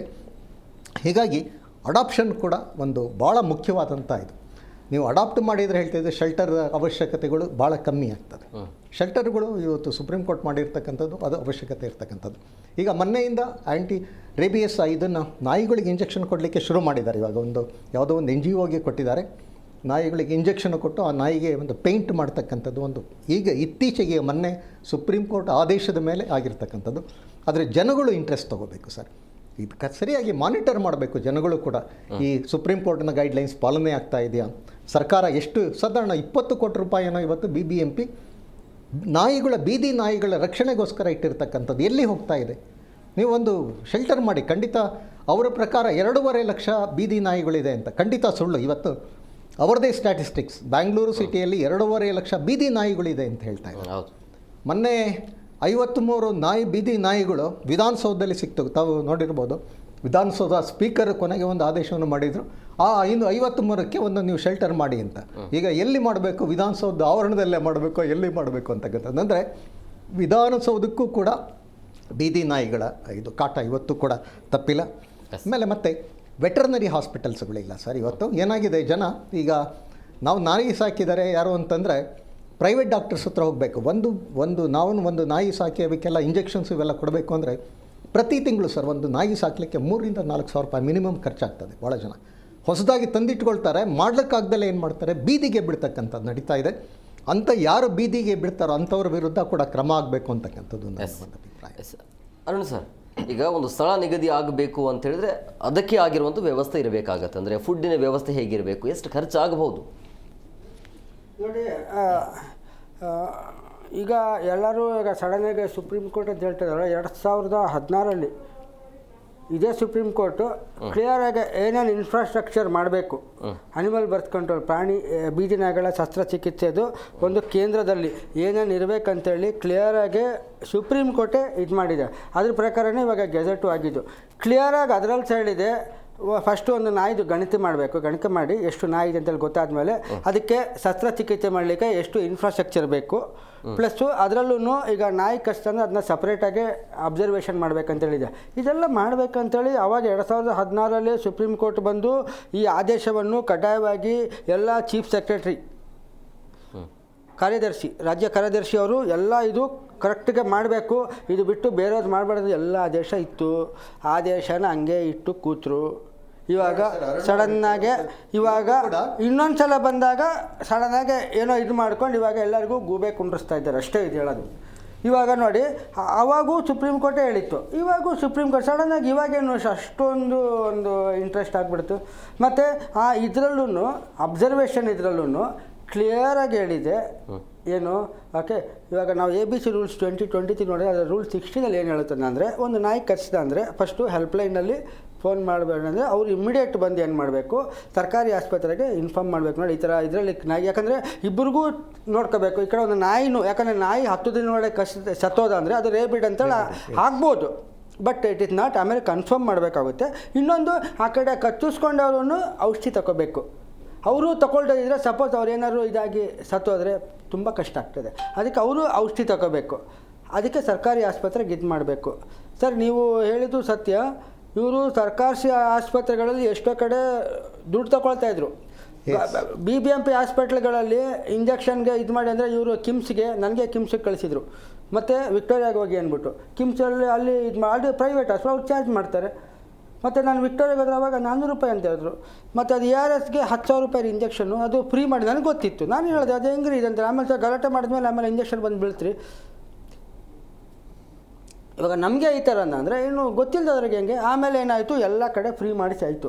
ಇವಾಗ ಬಂದು ಏನಾದರೂ ಈ ಸೆಂಟ್ರು ಮಾಡ್ತಾರಲ್ಲ, ಇದರಲ್ಲಿ ಕ್ಲಿಯರ್ ಆಗಿದೆ ABC ರೂಲ್ಸ್ ಏನು ಹೇಳ್ತಾರೆ, ನಾಯಿನ ಹಿಡ್ಕೊಂಡು ಬಂದಮೇಲೆ ಅದನ್ನ ನೋಡಬೇಕು, ಅದೇನಾದರೂ ಅದರಲ್ಲಿ ಕಮ್ಯುನಿಕೇಬಲ್ ಡಿಸೀಸ್ ಅಂದರೆ ಒಂದು ಪ್ರಾಣಿಗಿಂತ ಇನ್ನೊಂದು ಪ್ರಾಣಿಗೆ ಹರಡುವಂಥ ಏನಾದರೂ ರೋಗ ಇದ್ದ ಅಂದರೆ ಅದನ್ನು ಸಪ್ರೇಟ್ ಮಾಡಬೇಕಂತೇಳಿ, ಇಲ್ಲ ಅದನ್ನು ಅದು ಬಂದು ವೆಟರ್ನರಿ ಡಾಕ್ಟ್ರ್ ಎಕ್ಸಾಮಿನ್ ಮಾಡಬೇಕು. ಇವರು ಡಾಕ್ಟ್ರುಗಳು ಯಾರೂ ಎಕ್ಸಾಮಿನ್ ಮಾಡ್ತಾ ಇಲ್ಲ ಏನು. ಮತ್ತು ನೆಕ್ಸ್ಟು ಬಂದು ಅದರಲ್ಲೇ ಬಂದು ಅದು ಸಸ್ಪೆಕ್ಟೆಡ್ ರೇಬಿಸ್ ಇದೆಯಾ ಅಂತೇಳಿ ಇದು ಮಾಡಬೇಕು. ಅದು ಮಾಡಿದ್ಮೇಲೆ ಅದನ್ನೂ ಸಪ್ರೇಟಾಗಿ ಎತ್ತಿಡಬೇಕು, ನಾಯಿಗಳನ್ನ ಸಪ್ರೇಟು ಕೊಠಡಿಯಲ್ಲಿ ಇಡಬೇಕು, ಎಲ್ಲನೂ ಒಂದೇ ಕಡೆ ಇಡೋಂಗಿಲ್ಲ. ಇವಾಗ BBMP ಮಾಡ್ತಾ ಇದ್ದಾರೆ ಅಂದರೆ ಕಮ್ಯುನಿಟಿ ಥರ ಎಲ್ಲನೂ ಗುಂಪಲ್ಲಿ ಗೋಯಿಂದ ಎಲ್ಲರನ್ನೂ ಒಂದೇ ಕಡೆ ಹಾಕ್ಬಿಡೋದು. ಆ ಡಾನ್ ಪಿಕ್ಚರಲ್ಲಿ ಎಲ್ಲರೂ ಒಂದೇ ಸೇರ್ತಲ್ಲಿ ಇರ್ತಾರಲ್ಲ ಸೆಲ್ಲಲ್ಲಿ. ಸರ್, ನಮ್ಮ ಪರಪ್ಪಣಾಗಾರಗಳಲ್ಲಿ ಎಲ್ಲ ರೌಡಿಗಳನ್ನ ಒಂದೇ ಸೆಲ್ಲಲ್ಲಿ ಹಾಕಲ್ಲ ರೀ, ಎಲ್ಲ ಚಿತ್ಕೊಂಡ್ಬಿಡ್ತಾರೆ ಅಂದ್ಬಿಟ್ಟು ಎಲ್ಲರನ್ನೂ ಸಪ್ರೇಟ್ ಮಾಡ್ತಾರೆ. ಅಂಥದ್ರಲ್ಲಿ ಎಲ್ಲ ನಾಯಿಗಳನ್ನ ಒಂದೇ ಇದ್ರಲ್ಲಿ ಹಾಕ್ಬಿಟ್ಟು ಅದನ್ನು ಸುಮ್ಮನಿರುತ್ತೆ, ಎಲ್ಲ ಬಾಬಾ ಅಂತೇಳಿ ಕಚ್ಚಾಕೊಂಡು ಇದಾಗುತ್ತೆ. ಅವ್ರಿಗೆ ಅಷ್ಟು ಗೊತ್ತಿಲ್ವ. ಮತ್ತು ಇನ್ನೊಂದು ಯಾಕೆ ಹೇಳಿದೆ ಅಂದರೆ, ನನ್ನ ಹತ್ರ ಇವಾಗ ರೆಕಾರ್ಡ್ ಇದೆ, ಒಂದು ನಾಯಿ ಕಡಿತಾ ಇತ್ತು, ಏನು ಹಬ್ಬಕ್ಕೆ ಯಾರೂ ಇಲ್ಲ, BBMP ಅವ್ರು ಹೇಳಿದ್ರು ಹಬ್ಬಕ್ಕೆ ಯಾರೂ ಇಲ್ಲ ಇದು ಅಂದ್ಬಿಟ್ಟು ಏನು ಮಾಡಿದ್ರೆ ಇಂದಿರಾ ಗಾಂಧಿ ಹಾಸ್ಪಿಟ್ಲಿಗೆ ಕಳಿಸೋರೆ. ಇಂದಿರಾ ಗಾಂಧಿ ಹಾಸ್ಪಿಟ್ಲಲ್ಲಿ ಏನು ಅವ್ರು ಇಂಜೆಕ್ಷನ್ ತೊಗೊಂಡಿದ್ದಾರೆ, ತಗೊಂಡು ಆ ರಿಪೋರ್ಟಲ್ಲಿ ಏನಂತ ಬರೆದಿದ್ದಾರೆ ಅಂದರೆ ರೇಬಿಡ್ ಅಂತೇಳಿ ಬರೆದುಬಿಟ್ಟಿದ್ದಾರೆ. ರೇಬಿಡ್ ಅಂತೇಳಿ veterinary doctor under rule 16 sub rule 4 of ABC rules 2023 ಅಡಿಯಲ್ಲಿ ವೈದ್ಯಾಧಿಕಾರಿ, ಲೋಕಲ್ ಅಥಾರಿಟಿ ವೈದ್ಯಾಧಿಕಾರಿ ಮತ್ತು ಒಂದು NGO ಅವರು ಎಕ್ಸ್ಪ್ಲೇನ್ ಮಾಡಿ ಅದು ಸಸ್ಪೆಕ್ಟೆಡ್ ರೇಬಿಡ್ ಅಂತ ಹೇಳ್ಬೋದೇ ಹೊತ್ತು, ಯಾಕಂದರೆ ಅದು ಸತ್ತ ಮೇಲೆ ಅದನ್ನು ಬ್ರೈನ್ ಸ್ಯಾಂಪಲ್ ಲ್ಯಾಬಿಗೆ ಕಳಿಸ್ತಾರೆ, ಅದಾದಮೇಲೆ ಕನ್ಫರ್ಮ್ಡ್ ರೇಬಿಸ್ ಅಂತ ಇದಾಗೋದು. ಇವರು ಮೆಡಿಕಲ್ ರೆಕಾರ್ಡಲ್ಲಿ ಇಂದಿರಾ ಗಾಂಧಿ ಹಾಸ್ಪಿಟ್ಲ್ ರೇಬಿಡ್ ಅಂತೇಳಿ ಬರೆದು ಬಿಡ್ತಾರೆ. ಅವಾಗ ಇದಕ್ಕೆ ಹೋಗುತ್ತಾ ಸೆಂಟ್ರಲ್ಗೆ, ಅವಾಗ IDSP ಪೋರ್ಟಲ್ ಏನಂತ ಬರುತ್ತೆ, ಬೆಂಗಳೂರು ನಗರ ಜಿಲ್ಲೆಯಲ್ಲಿ 2 ಭಾಗ ಇದೆ, ಒಂದು ಬಂದು ಆ ಕಡೆ ಪಂಚಾಯತ್, ಇನ್ನೊಂದು ಬಂದು BBMP ULB urban local body ಅಂದ್ಬಿಟ್ಟು. ULBಯಲ್ಲಿ ಒಂದು ರೇಬಿಸ್ ಅಂತೇಳಿ ಬಂದುಬಿಡ್ತಾ ಸುಳ್ಳು ಇದು. ಈ ಥರ ಎಲ್ಲ ಮಾಡ್ದೆ ಅಂದರೆ ಇದಾಗುತ್ತೆ. ಬಟ್ ನೋಡಿ, ನಾಯಿಗಳಿಗೆ ಸಪ್ರೇಟಾಗಿ ಇಡಬೇಕು. ಅಲ್ಲಿ BBMP ಅವ್ರು ಮಾಡ್ತಿರೋದು ಹಂಗಲ್ಲ, ಕಮ್ಯುನಿಟಿ ಕೇಂದ್ರಲ್ಲಿ ಒಂದೇ ದೊಡ್ಡದಾಗಿ ಮಾಡಿಬಿಟ್ಟು ಎಲ್ಲರನ್ನೂ ಪರಪ್ಪಣ ಆಗ್ರ ಜೈಲಲ್ಲಿ ಹೆಂಗೆ ಮಾಡ್ತಾ ಇದ್ದಾರೆ ಆ ಥರ ಮಾಡ್ತಾಯಿದ್ದಾರೆ. ಆ್ಯಕ್ಚುಲಿ ಅಲ್ಲಲ್ಲೇ ಸಪ್ರೇಟ್ ಇದು ಮಾಡಬೇಕು, ಇವರು ಅದು ಮಾಡ್ತಾ ಇಲ್ಲ. ಅಲ್ಲಲ್ಲೇ ಸಪ್ರೇಟ್ ಮಾಡಿದ್ರೆ ಸರ್ ಕಷ್ಟ ಆಗುತ್ತಲ್ಲ. ಈಗ ಅಲ್ಲಲ್ಲಿ ಒಂದೇ ಕಡೆ ಹಾಕೋದೇ ಒಳ್ಳೇದು. ಈಗ ನೀವು ಹೇಳ್ದಂಗೆ ಅಧಿಕಾರಿಗಳನ್ನ ಅಲ್ಲೂ ಕೂಡ ಫೆರೋಷಿಯಸ್ ಅಥವಾ ಕಾಯಿಲೆ ಬಂದಿರ್ತದೆ, ಅದು ಕಾನೂನಲ್ಲಿ ಹಾಕೋದು ತಪ್ಪು. ಇದು ಆ್ಯಕ್ಟಲ್ಲೇ ಇದೆ, ಇದು ಒಂದೇ ಕಡೆ ಹಾಕೋದು ತಪ್ಪು. ನೀವು ಹೇಳ್ತಿರೋದು ಅಲ್ಲೇ ಒಂದ್ರಲ್ಲಿ ಹಾಕ್ಲಿಕ್ಕೆ ಇಲ್ಲ, ಹಾಕೋದು ತಪ್ಪು ಸತ್ಯ. ಆದರೆ ಎಲ್ಲೆಲ್ಲಿ ಎಷ್ಟು ಹಂಗಂದ್ರೆ 5 ನಾಯಿಗೆ ಒಂದೊಂದು ಎಷ್ಟು ಜಾಗ ಬೇಕಾಗುತ್ತೆ BBMPಗೆ? ಸರ್ ಹಾಗಲ್ಲ ಬರೋದು ನೋಡಿ, ಇದು ಕಾನೂನಲ್ಲಿ ಇರೋದು, ನಾನು ಹೇಳ್ತಾ ಇಲ್ಲ, ಇದು ಕಾನೂನು ಹೇಳ್ತಾ ಇರೋದು. ಕಾನೂನಲ್ಲಿ ಏನು ಹೇಳಿದೆ, ABC ರೂಲ್ಸ್ 2023 ಬಂದು ಅದು ಕಾನೂನು, ಅದು ನಾವು ಸಹ ಬದಲಾವಣೆ ಮಾಡೋಕ್ಕಾಗಲ್ಲ. ಕಾನೂನಲ್ಲೇ ಬಂದು ಓಕೆ ಯಾವುದ್ಯಾವುದು ಕಮ್ಯುನಿಕೇಬಲ್ ಡಿಸೀಸ್ ಇದೆ ಅಂದರೆ isolation centre, separate isolation centre. ನಮ್ಗೆ ಹೆಂಗೆ ಕ್ವಾರಂಟೈನ್ ಅಂತೇಳಿ ಇದು ಮಾಡ್ತಾ ಇದ್ರು, ಯಾಕೋತಾ ಯಾವ್ಯಾವ ನಾಯಿಗಳು ಕ್ವಾರಂಟೈನಲ್ಲಿ ಇರಬೇಕು, ಚೆನ್ನಾಗಿರೋ ನಾಯಿಗಳು ಎಲ್ಲಿ ಇರಬೇಕು, ಆ ರೀತಿ ಇದರಲ್ಲಿ ಇದು ಮಾಡೋದು. ಇದು ಕಾನೂನಲ್ಲಿ ಇದೆ, ಕ್ವಾರಂಟೈನ್ ಬಂದು ಇದು ಕಾನೂನಲ್ಲಿ ಇದೆ, ಬಟ್ ಜಾರಿಗೆ ಆಗಿಲ್ಲ. ಇಲ್ಲ ಏನಾಗುತ್ತೆ, ಚೆನ್ನಾಗಿರೋ ನಾಯಿಗಳು ಬಂದ್ಬಿಡುತ್ತಲ್ಲ, ಸಮಸ್ಯೆ ಆಗ್ತಾ ಇರಲಿಲ್ಲ ಸರ್. ಇಡೀ BBMPಯಲ್ಲಿ ಇವತ್ತು ಕೂಡ ಒಬ್ಬ ವೆಟರ್ನರಿ ಡಾಕ್ಟರ್ ಇಲ್ಲ. ಇವತ್ತು ತಾವು ನೋಡಿರ್ಬೋದು, ಇದಕ್ಕೆ ಈ ಪ್ರಾಣಿಗಳಿಗೋಸ್ಕರ ಇದೊಂದೇ ಇಲ್ಲ ಸರ್, ಬೀದಿ ನಾಯಿ ಒಂದೇ ಇಲ್ಲ, ಇವತ್ತು ಬೀದಿ ದನಗಳದ್ದು ಸಮಸ್ಯೆ ಆಗಿರ್ತಕ್ಕಂಥದ್ದು. ಇವತ್ತು ಸಮಸ್ಯೆ, ಜನಗಳಿಗೆ ಸಮಸ್ಯೆ. ತಾವು ನೋಡಿರ್ಬೋದು ಮಾರ್ಕೆಟ್ ಇದರಲ್ಲಿ ಜನಗಳ ಬೇಜವಾಬ್ದಾರಿತನ ಇರ್ತಕ್ಕಂಥದ್ದು, ಬೀದಿಗೆ ಬಿಡ್ತಕ್ಕಂಥದ್ದು, ನಾಯಿಗಳನ್ನು ಬೀದಿಗೆ ಬಿಡ್ತಕ್ಕಂಥ ಅದು ಅಂಥವ್ರ ವಿರುದ್ಧ ಶಕ್ತಿ ಭಾಳ. ಯಾಕಂದ್ರೆ ತನ್ನ ಸಾಕಿರುವಂತ ನಾಯಿಗಳನ್ನ ಕೊನೆಯ ತನಕ ಉಳಿಸ್ಕೊಳ್ಳೋಕೆ ಆಗದೆ ಕೊನೆಯ ಹಂತದಲ್ಲಿ ಬೀದಿಗೆ ಬಿಟ್ಟು ಅದು ಬಹಳಷ್ಟು ಆಗ್ತಾ ಇದೆ ಸರ್. ಇವತ್ತು ಬೀದಿ ನಾಯಿಗಳು ಸಮಸ್ಯೆ ಜಾಸ್ತಿ ಆಗಿರೋದಕ್ಕೆ ಅದೇ ಮೂಲ ಕಾರಣ. ABC ಪ್ರೋಗ್ರಾಮ್ ಕೂಡ ಸಕ್ಸಸ್ ಆಯಿತು. ಆ್ಯಕ್ಚುಲಿ ಇವತ್ತು ನಾಯಿ ಮರಿಗಳು ಎಲ್ಲೂ ನಿಮಗೆ ನೋಡ್ಲಿಕ್ಕೆ ಸಿಗ್ತಾ ಇಲ್ಲ ಬೀದಿ ನಾಯಿಗಳಲ್ಲಿ, ಹೌದಾ ಅರುಣ್? ಇವಾಗ ಭಾಳಷ್ಟು ಕಮ್ಮಿ ಆಗಿದೆ. ABC ಪ್ರೋಗ್ರಾಮಲ್ಲೂ ಕೂಡ ಕೋಟ್ಯಾಂತರ ರೂಪಾಯಿ ಇದು ಭಾಳ ದೊಡ್ಡ ಸ್ಕ್ಯಾಮ್ ಆಯಿತು ಸರ್. ಅಲ್ಲೂ ಕೂಡ ಫಸ್ಟು ಇದುವರೆಗೂ ಕೂಡ ಡಾಗ್ ಸೆನ್ಸಸ್ ಆಗಿಲ್ಲ. 2.5 ಲಕ್ಷ ನೀವು ಯಾವ ಆಧಾರದ ಮೇಲೆ ಇವತ್ತು ಬೆಂಗಳೂರಿನಲ್ಲಿ 2.5 ಲಕ್ಷ ಸರ್, ಅದು ಇದಕ್ಕೆ ABC ಪ್ರೋಗ್ರಾಮ್ಗೆ ಆ್ಯಂಟಿ ರೇಬಿಯಸ್ ಇದಕ್ಕೆ ದುಡ್ಡು ಹೊಡಿಲಿಕ್ಕೆ ಇವರು 2.5 ಲಕ್ಷ ಖಂಡಿತ ಇಲ್ಲ ಸರ್, 2.5 ಲಕ್ಷ ಇಲ್ಲ. ಲೈಸೆನ್ಸಿಂಗ್ ಮಾಡಿ ಸರ್, ಪ್ರತಿಯೊಂದು ಕಡ್ಡಾಯವಾಗಿ ಪ್ರತಿ ನಾಯಿಗೂ ಕೂಡ ಸಾಕಿರ್ತಕ್ಕಂಥವ್ರು 6 ತಿಂಗಳಿಗೊಮ್ಮೆ ಅದನ್ನು ಮಾಡಿ ಕೊಡಬೇಕು ಅಂತಕ್ಕಂಥದ್ದು. ಮತ್ತು ಇದನ್ನು ಸರ್ಕಾರವೂ ಕೂಡ ವೆಟರ್ನರಿ ಹಾಸ್ಪಿಟಲ್ಗಳನ್ನು ನಡೆಸಬೇಕು ಸರ್. ಬ್ಯಾಂಗ್ಳೂರಿನಲ್ಲಿ ಇವತ್ತು ವೆಟರ್ನರಿ ಹಾಸ್ಪಿಟಲ್ಗಳೇ ಇಲ್ಲ, ಕೇವಲ ಎಲ್ಲ ಪ್ರೈವೇಟ್ ಡಾಕ್ಟರ್ಸಲ್ಲಿ ಭಾಳಷ್ಟು ಕೊಡ್ಲಿಕ್ಕೆ ಸಾಧ್ಯನೇ ಇಲ್ಲ. ಸಾವಿರಾರು ರೂಪಾಯಿ ಖರ್ಚು ಮಾಡಬೇಕಾಗ್ತದೆ ಸರ್ ಒಂದು ಇಂಜೆಕ್ಷನ್ ಕೊಡಿಸ್ಲಿಕ್ಕೋಸ್ಕರ. ಹೀಗಾಗಿ ಸರ್ಕಾರವು ಕೂಡ ವೆಟರ್ನರಿ ಹಾಸ್ಪಿಟಲ್ಗಳನ್ನು ಮತ್ತೆ ಓಪನ್ ಮಾಡಬೇಕಾಗ್ತದೆ. ಮಾತಾಡೋಣ ಸರ್, ಬ್ರೇಕ್ನ ಸಮಯ ಆಗಿದೆ, ಬ್ರೇಕ್ ತೊಗೊಂಡು ಬಂದುಬಿಡ್ತೀನಿ. ಬ್ರೇಕ್ ಆದ ಬಳಿಕ ನಾಯಿ ಕಚ್ಚಿದ ತಕ್ಷಣ ಏನು ಮಾಡಬೇಕು, ಚಿಕಿತ್ಸಾ ವ್ಯವಸ್ಥೆ ಯಾವ ರೀತಿಯಾಗಿರುತ್ತೆ? ವೀರೇಶ್ ಸರ್, ಈಗ ನಾಯಿ ಕಚ್ಚಿದ ತಕ್ಷಣ ಏನು ಮಾಡಬೇಕು ಅನ್ನುವಂಥ ಪ್ರಶ್ನೆ ಇರುತ್ತೆ. ಅದರ ಜೊತೆಗೆ ಸಹಾಯವಾಣಿ ಏನಾದರೂ ತೆರೆದಿದ್ದಾರಾ BBMP ಕಡೆಯಿಂದ? ಯಾರಿಗೆ ಕಂಪ್ಲೇಂಟ್ ಮಾಡಬೇಕು, ಏನು ಎತ್ತ? ಈಗ ನಾಯಿಗಳಿಗೋಸ್ಕರ ಸಪರೇಟ್ ತೆಗೆದಿಲ್ಲ, ಆದರೆ BBMPಯಲ್ಲಿ ಪ್ರತಿ ಝೋನ್ಗಳಲ್ಲೂ ಕೂಡ ಒಂದೊಂದು ಸಹಾಯವಾಣಿ ಅಂತ ಇದೆ. ಬಟ್ ಅವರಿಗೆ ಆ ಸಹಾಯವಾಣಿಯವರಿಗೆ ಮಾಹಿತಿ ಇಲ್ಲ. ನಾಯಿ ಕಚ್ಚಿದರೆ ಎಲ್ಲಿ ಹೋಗಬೇಕು ಅಂತಕ್ಕಂಥ ಮಾಹಿತಿ ಇಲ್ಲ. ನಾರ್ಮಲಿ ಏನಾಗ್ತಾ ಇದೆ, ಜನಗಳು ನಾಯಿ ಕಚ್ಚಿದಾಗ ಆ ಬೀದಿ ನಾಯಿಗಳನ್ನು ಅದನ್ನು ಕೂಡ ಅಬ್ಸರ್ವ್ ಮಾಡ್ತಕ್ಕಂಥ ಕೆಲಸ ಆಗ್ಬೇಕು. ಎಲ್ಲದೂ ಕೂಡ ರೇಬಿಯಸ್ ಇರೋದಿಲ್ಲ. ಸಪೋಸ್ ಅದು 7 ದಿವಸದಲ್ಲಿ ಅದು ರೇಬಿಯಸ್ ಅಟ್ಯಾಕ್ ಆಗಿದ್ದರೆ 7 ದಿವಸನೋ ಇನ್ನೋ ದಿವಸದಲ್ಲಿ ಅಷ್ಟು ಗೊತ್ತಾಗ್ತದೆ.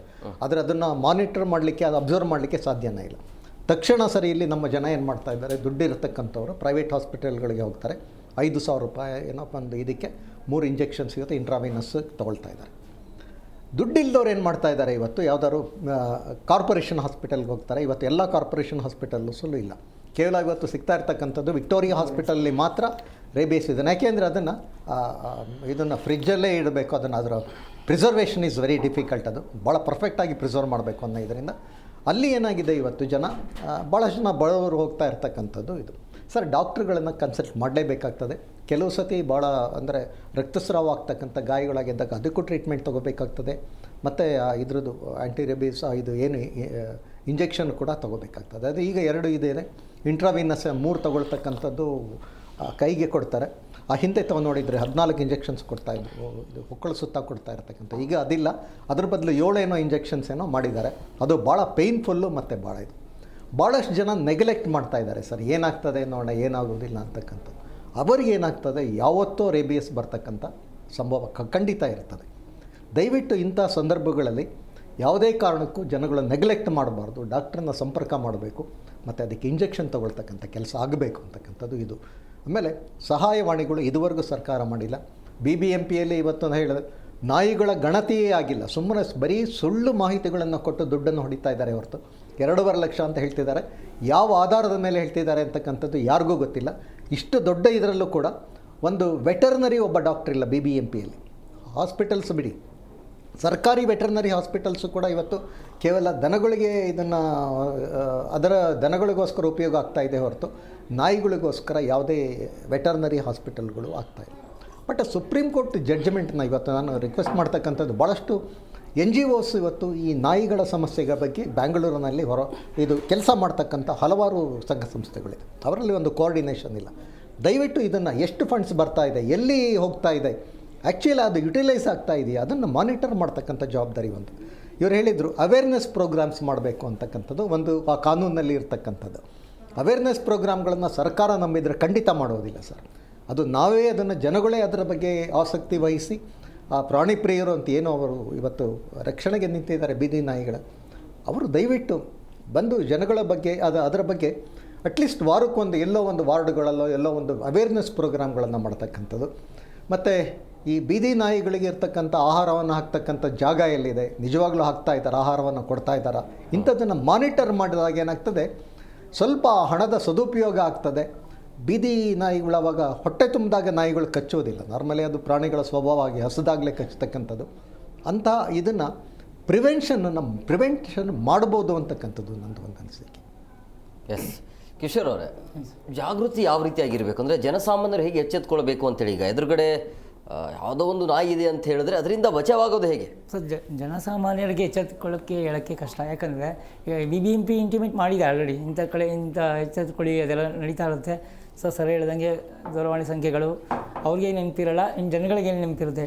ಈಗ ಬೆಂಗಳೂರು ಬಂದು ಬ್ಯುಸಿ ಶೆಡ್ಯೂಲು, ಬೆಳಿಗ್ಗೆ ಎದ್ದು ಓಡ್ತಾ ಇರ್ತಾರೆ. ಸರ್ ಹೇಳ್ದಂಗೆ 6 ಗಂಟೆಗೆ 7 ಗಂಟೆಗೆ ಹೋಗ್ತಾ ಇರ್ತಾರೆ ಜನಗಳು, ಓಡ್ತಾ ಇರ್ತಾರೆ. ಕೆಲವರು ಓಡ್ತಾ ಇರಬೇಕಾದ್ರೆ ನಾಯಿಗಳು ಅಟ್ಯಾಕ್ ಮಾಡುತ್ತೆ. ಓಕೆನಾ, ಅದಕ್ಕೋಸ್ಕರ BBMP ಏನು ಮಾಡಬೇಕು ಅಂದರೆ, ಈಗ ನಾಯಿಗಳನ್ನ ಒಂದು ಕಡೆ ಸೇರಿಸಿ ಅದಕ್ಕೆಲ್ಲ ಒಂದು ಕಡೆ, ಅಂದರೆ ಈಗ ಸರಿ ಹೇಳ್ದಂಗೂ ಜಾಸ್ತಿ ನಾಯಿಗಳನ್ನೂ ಸೇರಿಸೋಕ್ಕಲ್ಲ, ಆಯಾ ಏರಿಯಾ ಸಂಬಂಧಪಟ್ಟಾಗೆ ಒಂದು ಏರಿಯಾದಲ್ಲಿ ಒಂದು 10-15 ನಾಯಿಗಳನ್ನ ಸೇರಿಸಿ. ಅಲ್ಲ, ನೀವು ಆ ಭಾಗದಲ್ಲಿ ಓಡಾಡ್ತಿರ್ತೀರಿ, ಹೌದು. ಚಿಕಿತ್ಸೆ ಹೇಗೆ ಸರಿಯಾಗಿ ಟೈಮಲ್ಲಿ ಸಿಗ್ತಾ ಇದೆಯಾ, ಹೇಗೆ ಇಲ್ಲ ವ್ಯವಸ್ಥೆ ಹೇಗೆ? ಚಿಕಿತ್ಸೆ ಸಿಗ್ತಾ ಇಲ್ಲ ಸರ್. ಯಾಕಂದರೆ ಈಗ ನಾಯಿ ಕಚ್ಚಿತು ಅಂದ್ಕೊಳ್ಳಿ, ಕಚ್ಚಿದ ತಕ್ಷಣ ಅರ್ಜೆಂಟಾಗಿ ಹೋಗೋದೆ ಅಂದರೆ ನಿಯರ್ ಬೈ BBMP ಹಾಸ್ಪಿಟ್ಲಿಗೆ ಹೋಗ್ತೀವಿ, ಅಲ್ಲಿಲ್ಲ ಅಂತ ಹೇಳ್ತಾರೆ. ಸೊ ಯಾಕಿಲ್ಲ ಅಂತಂದರೆ, ಇಲ್ಲಪ್ಪ ನಾಯಿ ಜಾಸ್ತಿ ಕೇಸ್ ಈ ಏರಿಯಾದಲ್ಲಿ ಜಾಸ್ತಿ ಕೇಸ್ ಬರೋಲ್ಲ, ಎಲ್ಲೋ ಒಂದೊಂದು ಬರುತ್ತೆ ಅಪ್ಪ ಅಂತಾರೆ. ನೆಕ್ಸ್ಟ್ ಅದಕ್ಕೆ ನಾವು ಇದಕ್ಕೆ ಹೋಗ್ಬೇಕಾಗುತ್ತೆ, ಯಾವುದು ಮಾರ್ಕೆಟ್ ಹತ್ರ ಇರೋ ಸರ್ಕಾರಿ ಹಾಸ್ಪಿಟಲ್ ವಿಕ್ಟೋರಿಯಾಗೆ ಹೋಗ್ಬೇಕಾಗುತ್ತೆ. ಅಲ್ಲಿ ಹೋದ್ರೆ ಫಸ್ಟು ಕೇಳೋ ಕ್ವಶನ್ನೇ, ನಾಯಿ ಆ ನಾಯಿ ಕಚ್ಚಿದ್ದು ಬೀದಿ ನಾಯಿನ ಮನೆ ನಾಯಿನ ಅಂತ ಕೇಳ್ತಾರೆ. ಹೌದು ಬೀದಿ ನಾಯಿ ಅಂತ ಹೇಳಿದ್ರೆ ಕಂಪ್ಲೇಂಟ್ ಕೊಡ್ತೀರಾ ಅಂತ ಕೇಳ್ತಾರೆ. ಇಲ್ಲ ಕಂಪ್ಲೇಂಟ್ ಕೊಡ್ತೀನಿ ಅಂತ ಅಂದರೆ ಓಕೆ ಕೆಳಗಡೆ ಹೋಗಿ ಕಂಪ್ಲೇಂಟ್ ಕೊಡಿ, ಕಂಪ್ಲೇಂಟ್ ಕೊಟ್ಬಿಟ್ಟು ಒಂದು 2 hours ಟೈಮ್ ಆಗುತ್ತೆ. ಸೊ ಅವಾಗ ಅದು ಆ ಕಂಪ್ಲೇಂಟ್ ತೊಗೊಂಬನ್ನಿ ನಿಮಗೆ ಚಿಕಿತ್ಸೆ ಕೊಡ್ತೀವಿ ಅಂತ ಹೇಳ್ತಾರೆ. ಈಗಿನ ಬ್ಯುಸಿ ಶೆಡ್ಯೂಲಲ್ಲಿ 2 hour ವೇಸ್ಟ್ ಮಾಡೋಕ್ಕೆ ಇಷ್ಟಪಡೋಲ್ಲ ಜನ. ಆಯಿತು ನಾನು ಕಂಪ್ಲೇಂಟ್ ಕೊಡೋಲ್ಲ ಅಂದ್ಬಿಟ್ಟು ಸೊ ಅವಾಗ ಟ್ರೀಟ್ಮೆಂಟ್ನ ಶುರು ಮಾಡಿಸ್ತಾರೆ. ಸೊ ಆಮೇಲೆ ಅವರು 3-4 ದಿನ ಇಂಜೆಕ್ಷನ್ ಹಾಕ್ಸ್ಕೊಂಬನ್ನಿ ಅಂತ ಹೇಳ್ತಾರೆ. 3 ಶೆಡ್ಯೂಲ್ಸ್ ಕೊಡ್ತಾರೆ. ಅದರಲ್ಲಿ ಒಂದು ಏನೋ ಜನಸಾಮಾನ್ಯ ಹೋಗೋಕ್ಕಾಗಿಲ್ಲ ಅಂದರೆ ಒಂದೇ ಒಂದು ದಿನ ಲೇಟ್ ಆಯಿತು ಅಂದರೆ ಎಗೇನ್ ಬ್ಯಾಕ್ ರಿವರ್ಸ್ ಮಾಡ್ತಾರೆ. ಈಗ ಮೂಗು ಬಡ್ದು ಮತ್ತೆ ಅಗೇನ್ ಮೂಲಾಗುತ್ತೆ. ಸೊ ಜನಕ್ಕೆ ಭಯ ಆಗಿ ಮತ್ತೆ ಅಗೇನು ರೇಬಿಸ್ ಬರುತ್ತೆ ಅನ್ನೋ ಕಾರಣಕ್ಕೆ ಇಂಜೆಕ್ಷನ್ಸ್ ತೊಗೊಳಕ್ಕೆ ಇದಾಗುತ್ತೆ. ಆಮೇಲೆ ಇದರಿಂದ ತುಂಬ ಜನಗಳಿಗೂ ತೊಂದರೆ ಆಗ್ತಾಯಿದೆ. ಸೊ ಅದಕ್ಕೆ BBMP ಏನು ಮಾಡಬೇಕು ಅಂದರೆ ಅದೇ ನಾನು ಹೇಳ್ದಂಗೆ ನಾಯಿಗಳನ್ನೆಲ್ಲ ಒಂದು ಕಡೆ ಕೂರಿಸಿ ಅದಕ್ಕೆ ಊಟ ಹಾಕೋ ವ್ಯವಸ್ಥೆ ಮಾಡಬೇಕು. ಪ್ಲಸ್ ಅದರಲ್ಲೂ ಕಚ್ಚಿತು, ಈಗ ಎಕ್ಸಾಂಪಲ್ ಇನ್ನೂ ಮಾಡೋಕ್ಕಾಗಿಲ್ಲ, ನಾಯಿಗಳು ಕಚ್ಚಿತು ಅಂದರೆ ಜನಕ್ಕೆ ಕಚ್ಚಿತು ಅಂದಾಗೆ ಅವ್ರು ಆ ನಾಯಿಗೂ ಕೂಡ ಇಂಜೆಕ್ಷನ್ಸ್ ಆಗಿದೆಯಾ ಚೆಕ್ ಮಾಡಬೇಕು. ಹಾಗಿದ್ದರೆ ಓಕೆ, ಆಗಿದ್ದರೆ ಅಂದಾಗ ಯಾರು ಕಚ್ಚಿತು, ಈಗ ನಾವು ಕರೋನಾದಲ್ಲಿ ಇದಾಗ್ತಾಯಿದ್ವಲ್ಲ, ವ್ಯಾರಿಕೇಡ್ ಆಗ್ತಾಯಿದ್ವು ಕರೋನಾ ಬಂದಿದೆ ಅಂದಾಗ, ಅಂಥವ್ರು ನಾಯಿಗೆ ಕಚ್ಚಿದೆ ಅಂದಾಗ ಅವ್ರಿಗೋಗಿ ಇಂಟಿಮೇಟ್ ಮಾಡಿ ತೊಗೊಂಡ್ರ ಅವ್ರಿಗೆ ಮೆಸೇಜಸ್ ಈಗ ಎಲ್ಲದಕ್ಕೂ ಬರುತ್ತಲ್ಲ ಮೆಸೇಜ್ ಕಳಿಸೋದು, ತೊಗೊಂಡ್ರ ಇಂಜೆಕ್ಷನ್ಸು ತೊಗೊಂಡಿರೋ ನಾಳೆ ಇದೆ ನಿಮಗೆ ಇಂಜೆಕ್ಷನ್ಸು ದಯವಿಟ್ಟು ಬನ್ನಿ ಅನ್ನೋ ಒಂದು ಮೆಸೇಜಸ್ ಕೊಡಬೇಕು. ಸೊ ಅವಾಗ ಅವ್ರಿಗೆ ಅರ್ಥ ಆಗುತ್ತೆ. ಇಲ್ಲಾಂದರೆ ಕೆಲವು ಮೆಸೇಜ್ ಓದೋಕ್ಕೆ ಬರಲ್ಲ ಅಂದರೆ ಎಂಟ್ರಿ ತೊಗೊಂಡಿರ್ತಾರಲ್ಲ ಅವ್ರಿಗೆ ಫೋನ್ ಮಾಡಿ ಹೀಗೆ ನಾಯಿ ಕಚ್ಚಿದೆಯಲ್ಲ ನಿಮಗೆ ದಯವಿಟ್ಟು ಬನ್ನಿ ಹಿಂಗೆ ಇಂಜೆಕ್ಷನ್ಸ್ ತೊಗೊಳ್ಳಿ ಅಂತ ಜಾಗೃತಿ ಕೊಡಿಸ್ಬೇಕು. ಅದಕ್ಕೂ ಮುಂಚೆಯಾಗಿ ನಾಯಿಗಳನ್ನ ಇದು ಇಂಜೆಕ್ಷನ್ಸ್ ಆಗಿದೆ ದಯವಿಟ್ಟು ಎಲ್ಲರೂ ನೋಡಬೇಕು. ನಾಯಿಗಳನ್ನ ಇಂಜೆಕ್ಷನ್ಸ್ ಮಾಡಬೇಕು ಎವ್ರಿ ಮಂತು. ಅಂದರೆ ಮೀನ್ಸ್ ಯಾವ ಶೆಡ್ಯೂಲ್ಸ್ ಇರುತ್ತೆ, ಎವ್ರಿ ಮಂತಲ್ಲ ಯಾವ ಶೆಡ್ಯೂಲ್ಸ್ ಇರುತ್ತೆ ಆದವಾಗ ಇಯರ್ಲಿ ಒಂದು ಸತಿ ಕೊಡಲೇಬೇಕಾಗುತ್ತೆ. ಅದು ನನ್ನ ಅನಿಸಿಕೆ ಬೇಕಾದ್ರೆ ಇಯರ್ಲಿ ಒಂದು ಸತಿ ಲಸಿಕೆಗಳು ಕೊಡಬೇಕಾಗುತ್ತೆ. ಈಗ ಕೊಡ್ತಾ ಇಲ್ಲ sir, more than 5 years 6 years ಆಗಿದೆ. ಆಲ್ಮೋಸ್ಟ್ ಯಾವ ನಾಯಿಗಳಿಗೂ ಕೊಟ್ಟಿಲ್ಲ. ರೇಬಿಸ್ ಬಂದಿದೆ ಅಂತಲೂ ಗೊತ್ತಾಗಲ್ಲ, ಬಂದಿಲ್ಲ ಅನ್ನೋದು ಗೊತ್ತಾಗಲ್ಲ. ಏನೋ ಒಂದು ಊಟ ಜಾಸ್ತಿ ಆಯಿತು ಅಂದರೆ ಅದಕ್ಕೆ ಜೊಲ್ಸಿರುತ್ತೆ ಅಂದರೆ ರೇಬಿಸ್ ಅಂತ ಕನ್ಸಿಡರ್ ಮಾಡ್ತಾರೆ. ಸೊ ಅದನ್ನು ಚೆಕ್ ಮಾಡೋರು ಯಾರೂ ಇಲ್ಲ. ಸೊ ಅದು ಕಚ್ಚಿತು ಅಂತ ಈಗ ಎಕ್ಸಾಂಪಲ್ ಸರ್ ಹೇಳೋದು ರೇಬಿಸ್ ಅಂತ ಬರೆದಿದ್ದಾರೆ ಅಂದರೆ ಅಲ್ಲಿ ಎಂಟ್ರಿ ತೊಗೊತಾರೆ ಸರ್, ಯಾವ ನಾಯಿ ಕಚ್ಚಿತ್ತು, ಬೀದಿ ನಾಯಿ ಹೆಂಗಿತ್ತು ನೋಡೋಕ್ಕೆ. ಪಾಪ ಅವ್ರಿಗೂ ಡಾಕ್ಟ್ರಿಗೆ ಗೊತ್ತಿರಲ್ಲ ಅಲ್ವಾ ಹೆಂಗಿತ್ತು ಅಂತ. ಇಲ್ಲ ಹೆಂಗಿತ್ತು, ಫುಲ್ ಗಜ್ಜೆ ಆಗಿತ್ತು, ಆಮೇಲೆ ಜೊಲ್ ಸುರಿತಾಯಿತ್ತು. ಅದು ಯಾವುದಕ್ಕೆ ಸುರಿತಾ ಇದೆಯೋ ಗೊತ್ತಿಲ್ಲ, ಊಟ ಇಲ್ಲದೆ ಇರ್ಬೋದು, ಸಿಹಿ ಜಾಸ್ತಿ ಆಗಿ ತಿಂದಿರ್ಬೋದು ಗೊತ್ತಿಲ್ಲ. ಜೊಲ್ ಸುರಿತಾಯ್ತಾ, ಓ ಹೌದಾ ಜೊಲ್ ಸುರಿತಾ ಇದೆಯಾ, ಯಾವ ಕಡೆ ಜಾಸ್ತಿ ಬರ್ತಾಯಿತ್ತಾ, ಓ ಜಾಸ್ತಿ ಮೈಯೆಲ್ಲ ಆಗಿತ್ತು, that is guard of rabies ಅಂತ ಬರೀತಾರೆ. ಯಾಕಂದರೆ ಅವರು ಕೂಡ ನೋಡಿರಲ್ಲ, ಡಾಕ್ಟ್ರು ಒಂದು ಅಂದಾಜ್ ಮೇಲೆ ರೇಬಿಸ್ ಇರ್ಬೋದು ಅಂತ ಬರೆದುಕೊಳ್ಬೋದು. ಸೊ ಅದು ರೇಬಿಸ್ನ ತಿಳ್ಕೊಳ್ಬೇಕು ಮುಂಚೆ ಅಂದರೆ BBMP ಎಚ್ಚೆತ್ಕೋಬೇಕು, ಎಲ್ಲ ನಾಯಿಗಳು ಚೆಕ್ ಮಾಡಬೇಕು. ಅದು ನನ್ನ ಅನಿಸಿಕೆ. ಅರುಣ್ ಸರ್, ಈಗ ಇಂಥದ್ದೇ ನಾಯಿ ಕಚ್ಚತ್ತೆ ಅಂಥೇಳಿ ನಾವು ಐಡೆಂಟಿಫೈ ಮಾಡ್ಬೋದಾ ಈ ನಾಯಿ ಡೇಂಜರ್ ಇದೆ ಅಂಥೇಳಿ? ನೋಡಿ, ಯಾವುದೇ ಪ್ರಾಣಿ ನೋಡಿ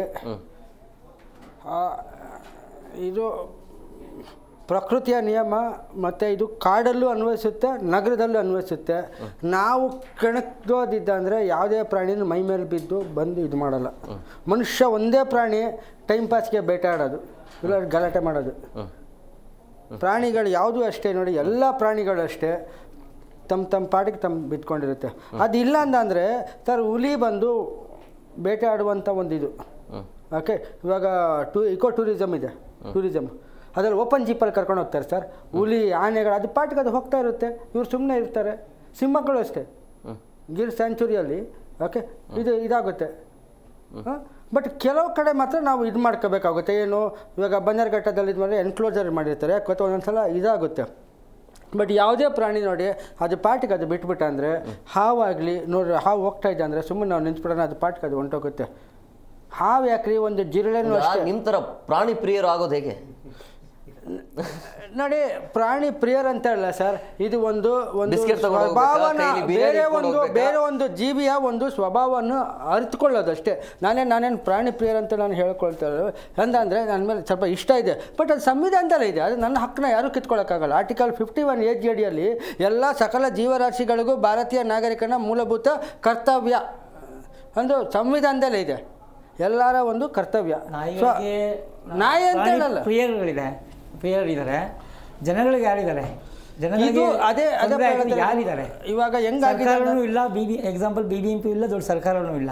ಈಗ ಅವರಾಗಿದ್ದು ಅವರು ಮಾಡ್ಕೊಳಕ್ಕಾಗಲ್ಲ. ಜನಪ್ರಿಯ ನಾಯಕರು ಇಲ್ಲ ಅಂತ ಹೇಳ್ತಾ ಇದ್ದಾರೆ. ಜನಪ್ರಿಯ ನಾಯಕರು ಇಲ್ಲ, ಅದೇ ಹೇಳೋದು ನಾಯಿ ಕಚ್ಚಿದ್ಯಾ ಅಲ್ಲಿ ಹೋಗಿ ಅಂತಾರೆ. ಇವಾಗ ನಾಯಿದು ತುಂಬ ಇವಾಗ ನೋಡಿ ಇವರು ಸರ್ ಹೇಳಿದ್ರು, ಇವರು ಹೇಳಿದ್ರು. ಇವಾಗ ಒಂದು ಮುಖ್ಯ ಇದೆ. ಇವಾಗ ನಿಮಗೆ ಒಂದು ಒಳ್ಳೆ ಒಂದು ಸನ್ನಿವೇಶ ಕೊಡ್ತೇನೆ ಸರ್. ನೋಡಿ, ರೇಬಿಸ್ ಲಸಿಕೆ ಆಗ್ತಂದರೆ ತಿರ್ಗಾ ನಾಯಿಗೆ ತಿರ್ಗಾ ರೇಬಿಸ್ ಬರಬಾರ್ದು. ಯಾಕಂದರೆ ಇವಾಗ ಕೊರೋನಾ ವ್ಯಾಕ್ಸಿನ್ ತೊಗೊಂಡ್ಮೇಲೆ ತಿರ್ಗಾ ಕೊರೋನಾ ಬಂದು ಸತ್ತೋದಂಗೆ ಆಯ್ತು ಲೆಕ್ಕ. ಅಲ್ಲ ಕೊಟ್ಟೇ ಇಲ್ವಲ್ಲ ಸರ್ ಲಸಿಕೆಗಳು. ಇವಾಗ ರೇಬಿಸ್ ಒಂದ್ಸಲ ಲಸಿಕೆ ಹಾಕ್ಬಿಡೋದ್ರೆ ವೆರಿ ರೇರು ಇದಾಗೋದು. ಇವಾಗ BBMPಯಲ್ಲಿ ಒಂದು ಸನ್ನಿವೇಶ ನಡೀತದೆ. ಏನಂದರೆ ನಾಯಿ ಏನೋ ಬೈಟಿಂಗ್ ಕಂಪ್ಲೇಂಟ್ ಅಂತ ತಗೊಳೋದ ಅಂದರೆ ಅದು ಸತ್ತೋಗುತ್ತಂತೆ. ಇವರು ಬ್ರೈನ್ ಸ್ಯಾಂಪಲ್ ಕಡೆ ರೇಬಿಸ್ ಪಾಸಿಟಿವ್ ಬರ್ತಾ ಇದೆ ಅಂತೆ. ಆಗ ಇವರು ಲಸಿಕೆ ಹಾಕಿದ್ದೇನು ರಿಯಲ್ ವ್ಯಾಕ್ಸಿನ್ ಅಲ್ಲ ಬೋಗಸ್ ವ್ಯಾಕ್ಸಿನ್? ಪ್ರಶ್ನೆ ಬರ್ತದ್ರಿ. ಇವಾಗ ಅದು ಬೊಮ್ಮನಹಳ್ಳಿ ಕೇಸು ಇವಾಗ ನಾನು ಹಿಡ್ಕೊಂಡಿದ್ದೀನಿ. ಏನು ಬೊಮ್ಮನಹಳ್ಳಿಯಲ್ಲಿ ಅವರು ಡಾಕ್ಟ್ರುಗಳು ಏನು ಮಾಡಿದ್ದಾರೆ, ಇಂದಿರಾ ಗಾಂಧಿ ಹಾಸ್ಪಿಟ್ಲಲ್ಲಿ ರೇಬಿಸ್ ಅಂತೇಳಿ ಬರೆದು ಬಿಟ್ಟಿದ್ದಾರೆ. ಅವರು without confirming how can they right rabies by, ನಾನು 108 ಹೇಳ್ತೀನಿ ರೀ. ಅದಕ್ಕೆ ಅಂದ್ಬಿಟ್ಟು ಅವರು ರೇಬಿಸ್ ಅಂತ ರೇಬಿಡ್ ಅಂತೇಳಿ ಬರೀಬಾರ್ದು. ಬೈಟಿಂಗ್ ಫ್ರೀಕ್ ಎಲ್ಲರಿಗೂ ಕಷ್ಟ ಐತೆ ಅಂತ ಬರೀರಿ. ಅದು ಬಿಟ್ಟು ಅದು ರೇಬಿಸಾ ಇಲ್ವಾ ಅಂತೇಳಿ, ಯಾಕಂದ್ರೆ ಜೋಳು ಸುಳ್ಕೊಂಡಿರೋದು CD ಕ್ಯಾನನ್ ಡಿಸ್ಟಂಪರ್ ಇದ್ರೂ ಬರುತ್ತೆ. ಅದೊಂದಾಯ್ತಾ. ಇವಾಗ ಆ ನಾಯಿ ಇವಾಗ ಸತ್ತೋಗಿದೆ. ಆ ನಾಯಿ ಸತ್ತಾಗಿರೋದಕ್ಕೆ ಇವಾಗ ಬ್ರೈನ್ ಸ್ಯಾಂಪಲ್ ಕಳಿಸ್ತಾರೆ. ಅದು ಆ ನಾಯಿಗೆ ಆಪ್ರೇಷನ್ BBMP ಆಪ್ರೇಷನ್ ಮಾಡಿ ಲಸಿಕೆನೂ ಹಾಕಿದ್ದಾರೆ. ಇವಾಗ ಅದೇನಾದ್ರು ರೇಬಿಸ್ ಬಂದರೆ ಇವಾಗ ದೊಡ್ಡ ಒಂದು ಪ್ರಶ್ನೆ ಬರ್ತದೆ, ಇವ್ರದ್ದು ವ್ಯಾಕ್ಸಿನ್ನು ಲೋಕಲ್ ವ್ಯಾಕ್ಸಿನ್ ಇಲ್ಲ ಏನು ಅಂತ. ಈಗ ಒಂದು ನಾಯಿ ಕಚ್ಚಿತು ಅಂತ ಹೇಳಿದ್ರೆ ಕ್ವಾರಂಟೈನ್ ಹೇಗಿರುತ್ತೆ ಅಂದರೆ ಅಬ್ಸರ್ವೇಷನ್ ಏನಿಲ್ಲಪ್ಪ, ಅದನ್ನ ತಗೊಂಡೋಗಿ ಅಲ್ಲಿ ಇಟ್ಬಿಟ್ಟು ಓಕೆ ಬೆಳಗ್ಗೆ ಸಾಯಂಕಾಲ 2 ಹೊತ್ತು ಊಟ ಕೊಡಬೇಕು. ರೂಲ್ 16 ಇದೆ. ಅಂದರೆ ನಾಯಿ ಕಚ್ಚಿಸ್ಕೊಂಡು ಊಟ ಕೊಡಬೇಕು ಅಂತ ನೀವು ಹೇಳ್ತಿದ್ದೀರಾ. ಇವ್ರು ಹೇಳ್ತಾರೆ ಅದು ಕ್ವಾರಂಟೈನ್ ಹೇಗಿರುತ್ತೆ ಅಂತ. ಅದು ಕ್ವಾರಂಟೈನ್ ಅಂದರೆ ಏನಂದರೆ ನಾಯಿನ ಇವಾಗ ಕಚ್ಚಿಸ್ಕೊಂಡಿದ್ದ ತಕ್ಷಣ ರೂಲ್ 16 ಏನು ಹೇಳುತ್ತೆ ಅಂದರೆ ಫಸ್ಟು ಹೆಲ್ಪ್ಲೈನ್ಗೆ ಫೋನ್ ಮಾಡ್ದೆ ಅಂದರೆ ಅವರು ಯಾರು ಕಚ್ಚಿಸ್ಕೊಂಡ್ರು ಅವ್ರಿಗೆ ಒಂದು ಸಂಪರ್ಕ ಮಾಡಿ ನೀವು ಈ ಥರ ಸರ್ಕಾರಿ ಹಾಸ್ಪಿಟ್ಲಿಗೆ ಹೋಗಿ ಅಂತೇಳಿ ಮತ್ತೆ ಎಲ್ಲಿ ಕಚ್ತಂತೇಳಿ ಹೇಳ್ದಂದರೆ ಆ ಜಾಗಕ್ಕೆ ಹೋಗ್ಬಿಟ್ಟು ಯಾವ ಕಚ್ಚಿರೋ ನಾಯಿ ಇದೆ ಅದನ್ನು ತಗೊಂಡು ಬಂದು ಒಂದು ಸಪ್ರೇಟ್ ಇದಿರುತ್ತೆ ಏನು ಕೇಜು ಅದರಲ್ಲಿ ಹಾಕ್ಬಿಡ್ತಾರೆ. ಅದರಲ್ಲಿ ಆದಮೇಲೆ ವೆಟನರಿ ಡಾಕ್ಟರ್ ನೋಡಬೇಕು, ಅದನ್ನ ಎಕ್ಸಾಮಿನ್ ಮಾಡಬೇಕು. ಅದಕ್ಕೆ ಏನಾದರೂ ಕಮ್ಯುನಿಕೇಬಲ್ ಡಿಸೀಸು ಬೇರೆ ಥರ ಅಂತ ಇದು ರೇಬಿಸ್ ಬಿಟ್ಟು ಬೇರೆ ಇದೆಯಾ ಅಂತೇಳಿ ಅದಿಲ್ಲ ಅಂದರೆ ಅಲ್ಲೇ ಸಪ್ರೇಟಾಗಿ ಇಡೋದು ಒಂದು ಪದ್ಧತಿ. ಅದು ಯಾಕೆ ಗೊತ್ತಾ, ಬೇರೆ ನಾಯಿ ಆ ನಾಯಿಗೂ ಮಿಕ್ಸ್ ಮಾಡಬೇಡಿ, ಯಾಕಂದರೆ ರೋಗಗಳು ಹರಡುತ್ತೆ. ಮತ್ತು ರೇಬಿಸ್ ಸಿಂಪ್ಟಮ್ಸ್ ಏನಿದ್ರೆ ವೆಟನರಿ ಡಾಕ್ಟ್ರೇ ಕನ್ಫರ್ಮ್ ಅದೇನು ಒಂದು ವೆಟನರಿ ಡಾಕ್ಟ್ರು ಒಂದು NGO ಅವರು ಅನಿಮಲ್ ವೆಲ್ಫೇರ್ ಇಬ್ಬರು ಸೇರಿ ಇದು ಮಾಡಬೇಕು. ಅದಾದಮೇಲೆ ಅದನ್ನ 10 ದಿನ ಯಾಕೆ ಇಡೋದನ್ನ ಅಂದರೆ WHO ವರ್ಲ್ಡ್ ಹೆಲ್ತ್ ಆರ್ಗನೈಸೇಷನ್ ಅವರು ಹೇಳಿರೋದು 10 ದಿನ ಒಳಗಡೆ ಕಚ್ಚಿರುವಂಥ ನಾಯಿ ಸತ್ತೋದ ಅಂದರೆ ಅದು ರೇಬಿಸ್ ಇರ್ಬೋದು ಅಂತೇಳಿ.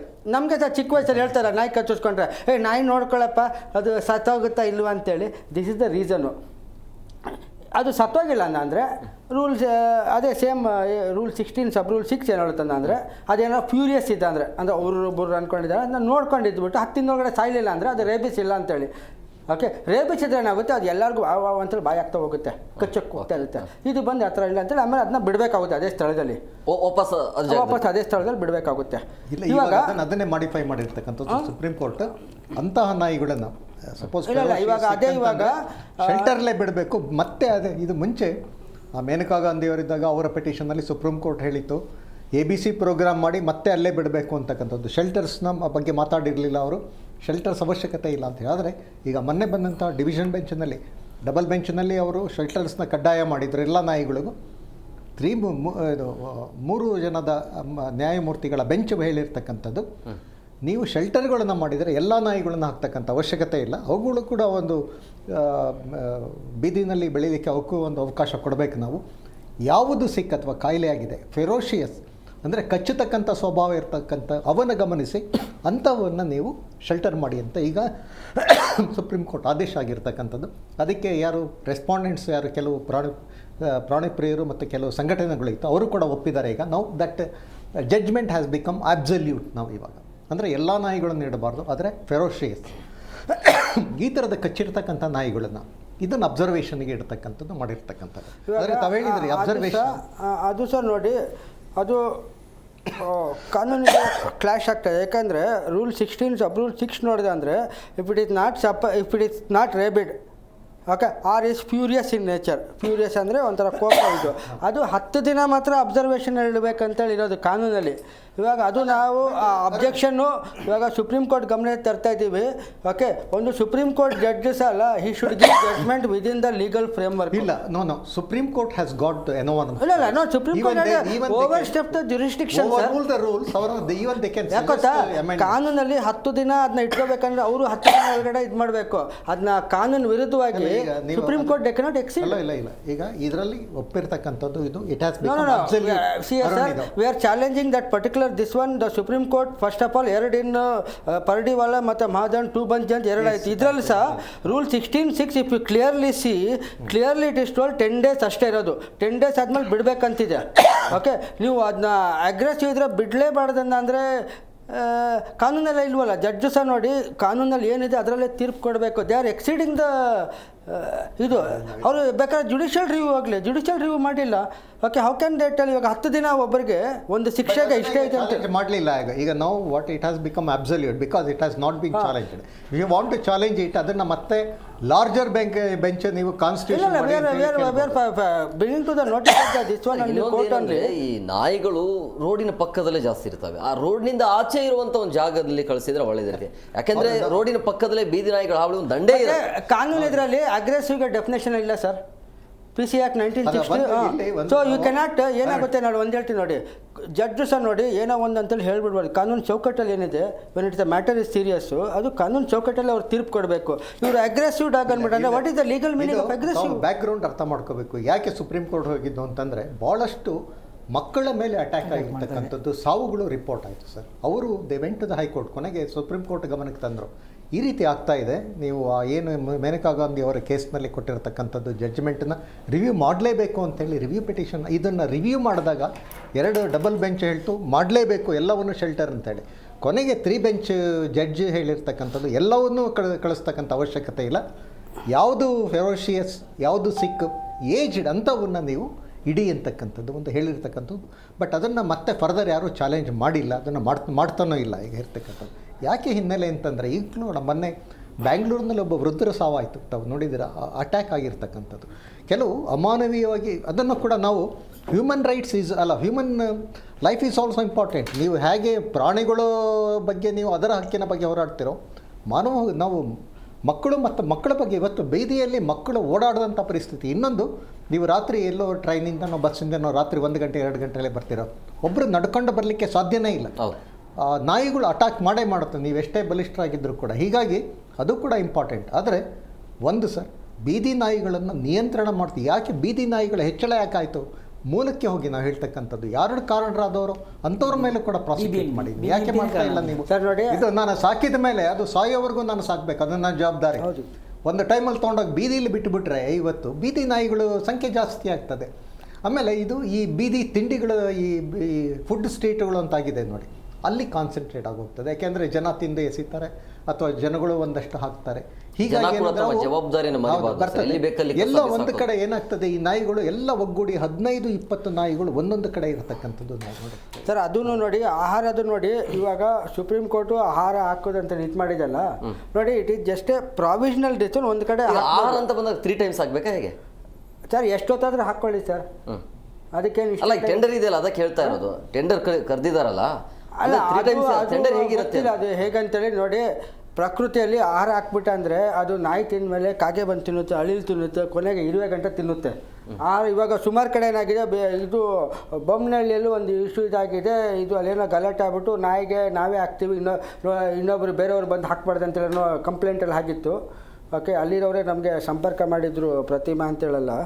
ಓಕೆ, ಸೊ ನಾವೇನು ಹೇಳೋದಂದ್ರೆ ನೋಡಿ, ಅಲ್ಲಿ ಯಾರು ಬೇಕಾದ್ರೂ ಊಟ ಹಾಕ್ಕೊಳ್ಳಿ ನಾಯಿಗಳಿಗೆ. ನಾನೇ ಹಾಕ್ಬಂದ್ರೆ, ಯಾಕಂದರೆ ಇದು ಸರ್ಕಾರಿ ಜಾಗದಲ್ಲಿ ಯಾರು ಬೇಕಾದ್ರೂ ಅನ್ನ ಹಾಕ್ಬೋದು. ಮತ್ತು ಇನ್ನೊಂದು ನೋಡಿ, ಇದು ಕೆಲವು ಸ್ಟೇಟ್ಗಳಲ್ಲಿ ಇದನ್ನ ದಂಧೆ ಮಾಡ್ಕೊಂಡವ್ರೆ. ಕಸ ಹಾಕ್ತಂದ್ರೆ 500 ರೂಪಾಯಿ ಫೈನ್ ರೀ, ನಾಯಿಗೆ ಊಟ ಹಾಕಿದ್ರೆ 5,000 ರೂಪಾಯಿ ಫೈನ್ ಅಂತ ಡೆರಡೂದಲ್ಲಿ ಅಮೆಂಡ್ ಮಾಡಿ. ಏನು ರೀ ಇವರು ವಸೂಲಿ ಸರ್ಕಾರ? ಮತ್ತು ಇನ್ನೊಂದು, ಇದು ನಿಮ್ಮದು ಗಮನಕ್ಕೊಂದು ಇದು ಮಾಡ್ತೀನಿ.